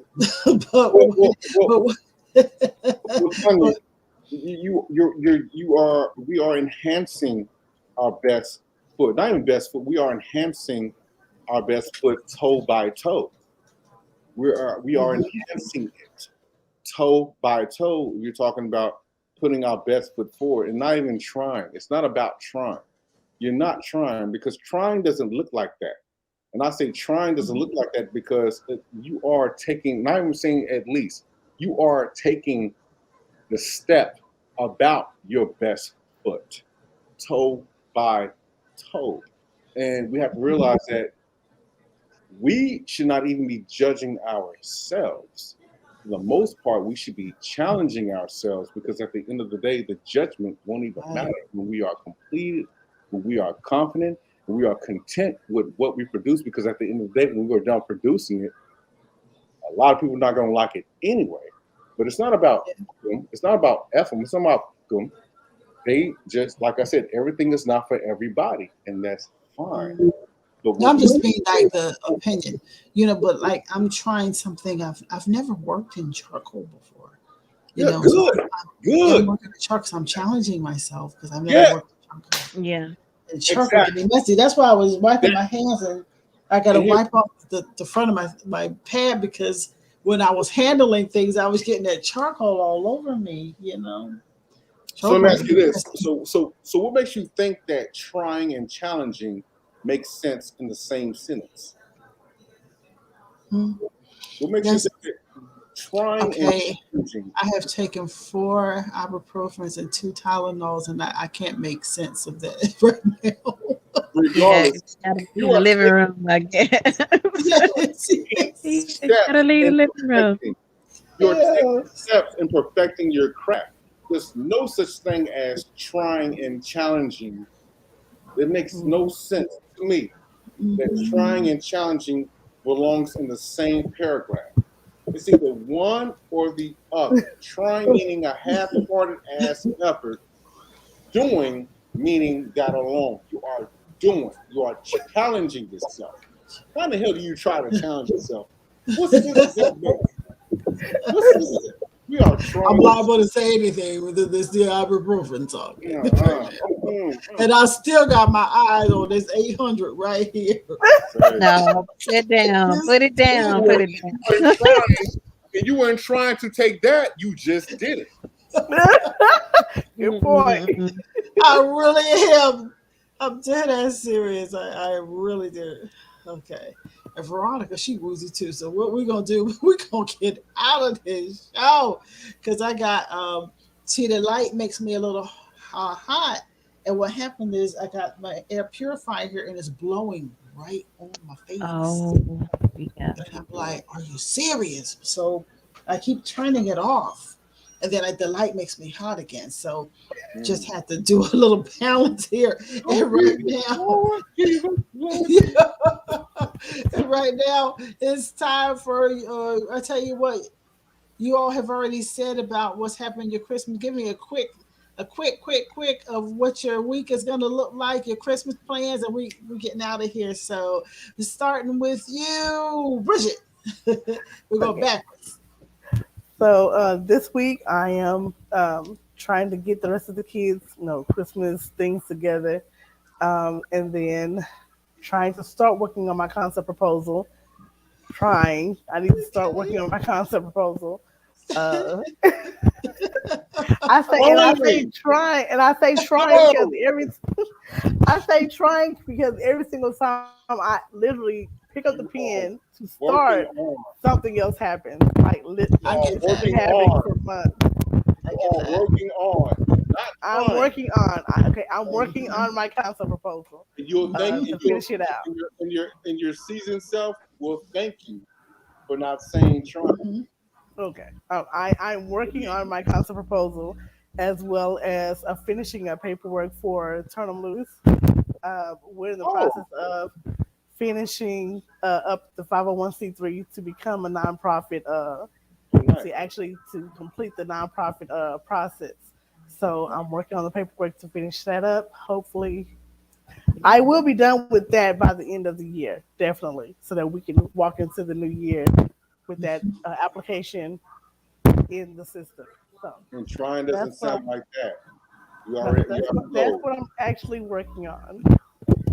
And trying doesn't because you already have a goal. Trying doesn't sound like that. Rick, shut up. Okay. All right. You got a lot of plans, and of course, I wish you the very best. And I know you got all the kids for Christmas, and so you'll be doing a lot. Always. Never a dull moment. Never slacking. Like I'm always busy. Always. I just want to bite those baby jaws. I know. I miss that. That's my baby. Oh, that's my baby. Love babies. Okay, dokie. Thank you, Bridget. Rock, what you got coming up? I know you this week going in. You're going into the holiday. What's happening for you? Veronica got the sexy 80s shoulder showing. You talking about a shirt, shoulder showing, shirt. You got the 80s shoulder showing. I miss it. Women don't do that no more. It's like the shoulder hanging on with come on, I miss that. Anyway, I got a lot of shirts like that. I just don't wear them here. Cut that out. I'm gonna tell my mama, cut that out. You know that I do graphic tees on the living room, but I do my dressing up on the Soul Spotlight. Well, hey. I gotta have, it's gotta be different Tanya for each time. But Rock, you still with us? Yeah, I got a whole lot of stuff going on. I got a lot of stuff going on. Yeah, it's called drinking some more water because you are.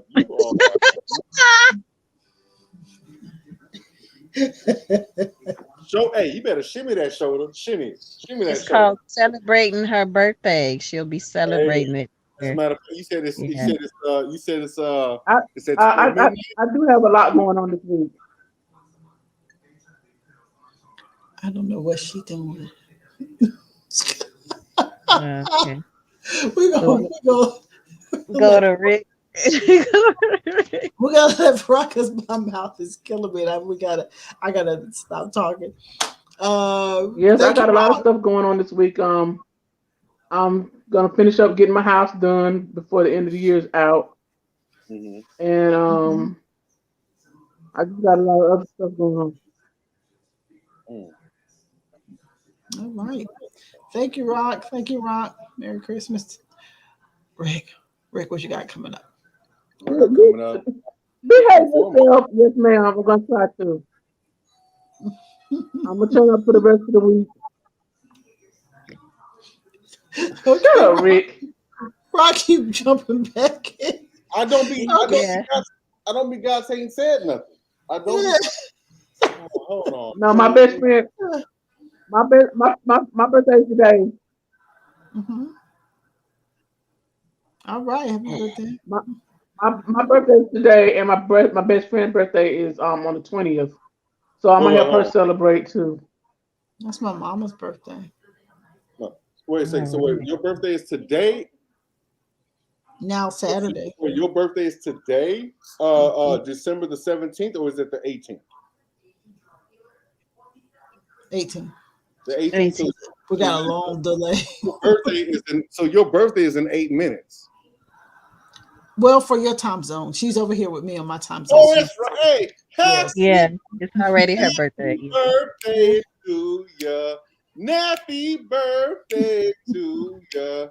Happy birthday. Happy birthday to you. Know, get the hot phone. And a relaxer. No? See, we're just gonna make me just go crazy. I already got all this pain is set there real heavy. No, Tanya. See, what happened? What happened? Right? What happened was because and then that's what happened. I'm threatening. I got the pill bottle. She's like, "What you doing? Come up." Yep. I'm threatening. I got the pill bottle. I will take the ibuprofen, the 800, on top of everything else. What you got coming up for the holidays, Rick? At least ain't Ritalin. Shut up, Rick. Rick, what are you doing in your holidays? Who's doing what? What are you doing in your holidays? The holidays. Well, I reached out to my mother, and I want her to come up here from Austin. I want her to come from Austin to visit me here in Mesquite, which is like on the outskirts of Dallas. So that's kind of like, what she's got going on. So I'm hoping, but the reality of it is like, all that I can do is just be happy for her. But I miss her. But other than that, just recline with family, enjoying myself. And just soaking it in, that just relaxing as much as possible, and nothing too much, nothing too big. It's like the same to be expected, kind of, but I don't want to, limit myself. I do want to share inspiration, but nothing too big. Just the same old kind of. Even the same old sounds like trying. The same old that gets old. So that's something that I have to work on. Switching it up and just making it lively for myself and lively for those that are around me.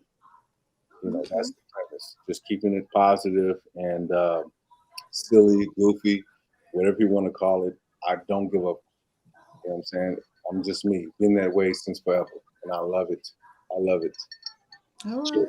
Cheers. Thank you, Rick. Thank you. Margo, go. What you got coming up this week? It's short and sweet. 4 F's: food, family, fun, and friends. That's what's going on. Right. Amen to that. And that's all. That's right. It almost sounded like you said food, family, friends, and you. All right. I might add that extra one, a fifth one in there. Like I don't give a. I know that's right. Well, you know what? I'm just going to say this because I'm not going to talk a lot because the air is setting in on the tooth and it's really bothering me a lot. And I apologize that I am I'm just like taken aback right now on this whole thing. And I worked for a while and I held in there for a while. And then all of a sudden it was just like, give up. Yeah. No. You can take whatever you want to take. Relax. Yeah. Enjoy yourself. Because hold on, Tanya, I'm gonna tell you this. Mm-hmm. This is what these live broadcast, famous broadcast studios don't do. Be themselves. When you having a glass of champagne or wine or whatever, you are being yourself. This is what you love to do. Period. And I've been eyeballing that Stella Rose over there, but remember, I'm not drinking it until the celebration time. So I've been eyeballing it, and I say, you know what, keep your word, stay true to it. That when you open that, that's the real celebration. So I keep looking at it. I bet you Wendy Williams numbers will rise, and she's doing the same thing you doing. Man, please. I bet you. Nonetheless, go ahead and send us off. I'll tell you this week for Christmas, anybody who knows me knows that we don't do Christmas celebrations anymore. We've lost so many people. We do Chinese food for Christmas, and so get together. I'm looking forward to that. Right on. And amoxicillin for the tooth. Yes, ma'am. Clindamycin. Because I'm going to jump on that clindamycin tonight too. All right.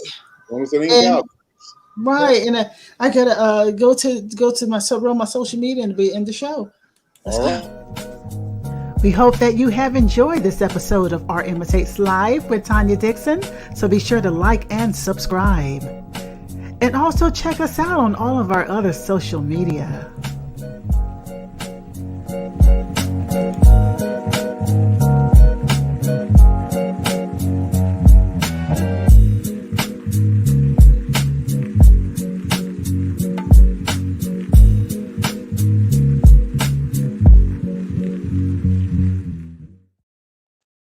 Hey, welcome back. Well, you know what? This coming week here, I know everybody's going to be kind of chilling, doing their thing, but I've got one more show in the mix. I did an interview this week with actor, singer, songwriter. This dude right here, name of Keith Robinson. You recognize this dude? He's been in several movies. I like him. And everything. And actually, he is on Sunday night. He is in the movie Sister Swap.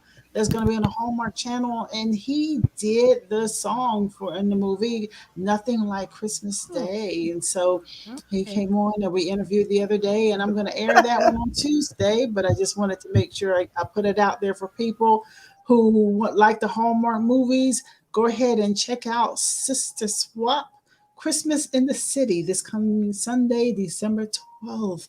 And it's on the Hallmark Channel. And like I said, just check it out. And then check out my interview this week. I'll probably run it on Tuesday or Wednesday. I'll put the thing out there. You'll find out about it soon enough. So I thank you all for another edition of Art Imitates Life. I'm sorry that my tooth has just tackled me to the ground. And I don't want to end this way. But I am dragging my ass is dragging the ground right now. Hey, and I just get it in, get your rest. We definitely understand. Don't. I mean, y'all can talk in after show, but I'm gonna be quiet. Hey, no. if anybody finds room to not try but do to judge, hey, check this out. You'll find yourself in your own contempt in court because you can't even afford to even drive there. Call your Uber. Please, and see if they're willing to pick you up. Anyway, Tanya. All right, thank you. You know what? Like I said, I've enjoyed everybody being here. I've enjoyed this whole year with you all and being a part of the whole AIL shows and the team and the whole nine. And I can't wait to see what 2022 brings to the table. I'm excited about the stuff going on because it'll be a new year, new excitement. And I have a lot of people who I am going to approach to bring on the shows, the whole nine. And then, there's other ideas about it, the expansion, doing a separate channel and bringing this one in, the show in too. It's just a lot of things in my mind that we can do with the show. And then, of course, my movie projects that I want to do. Tandyland has a lot of projects that we'll be getting into. So super, super excited about that. Let's get it. Always a party. I couldn't remember it the other day. Remember, I said, good things come to those who believe.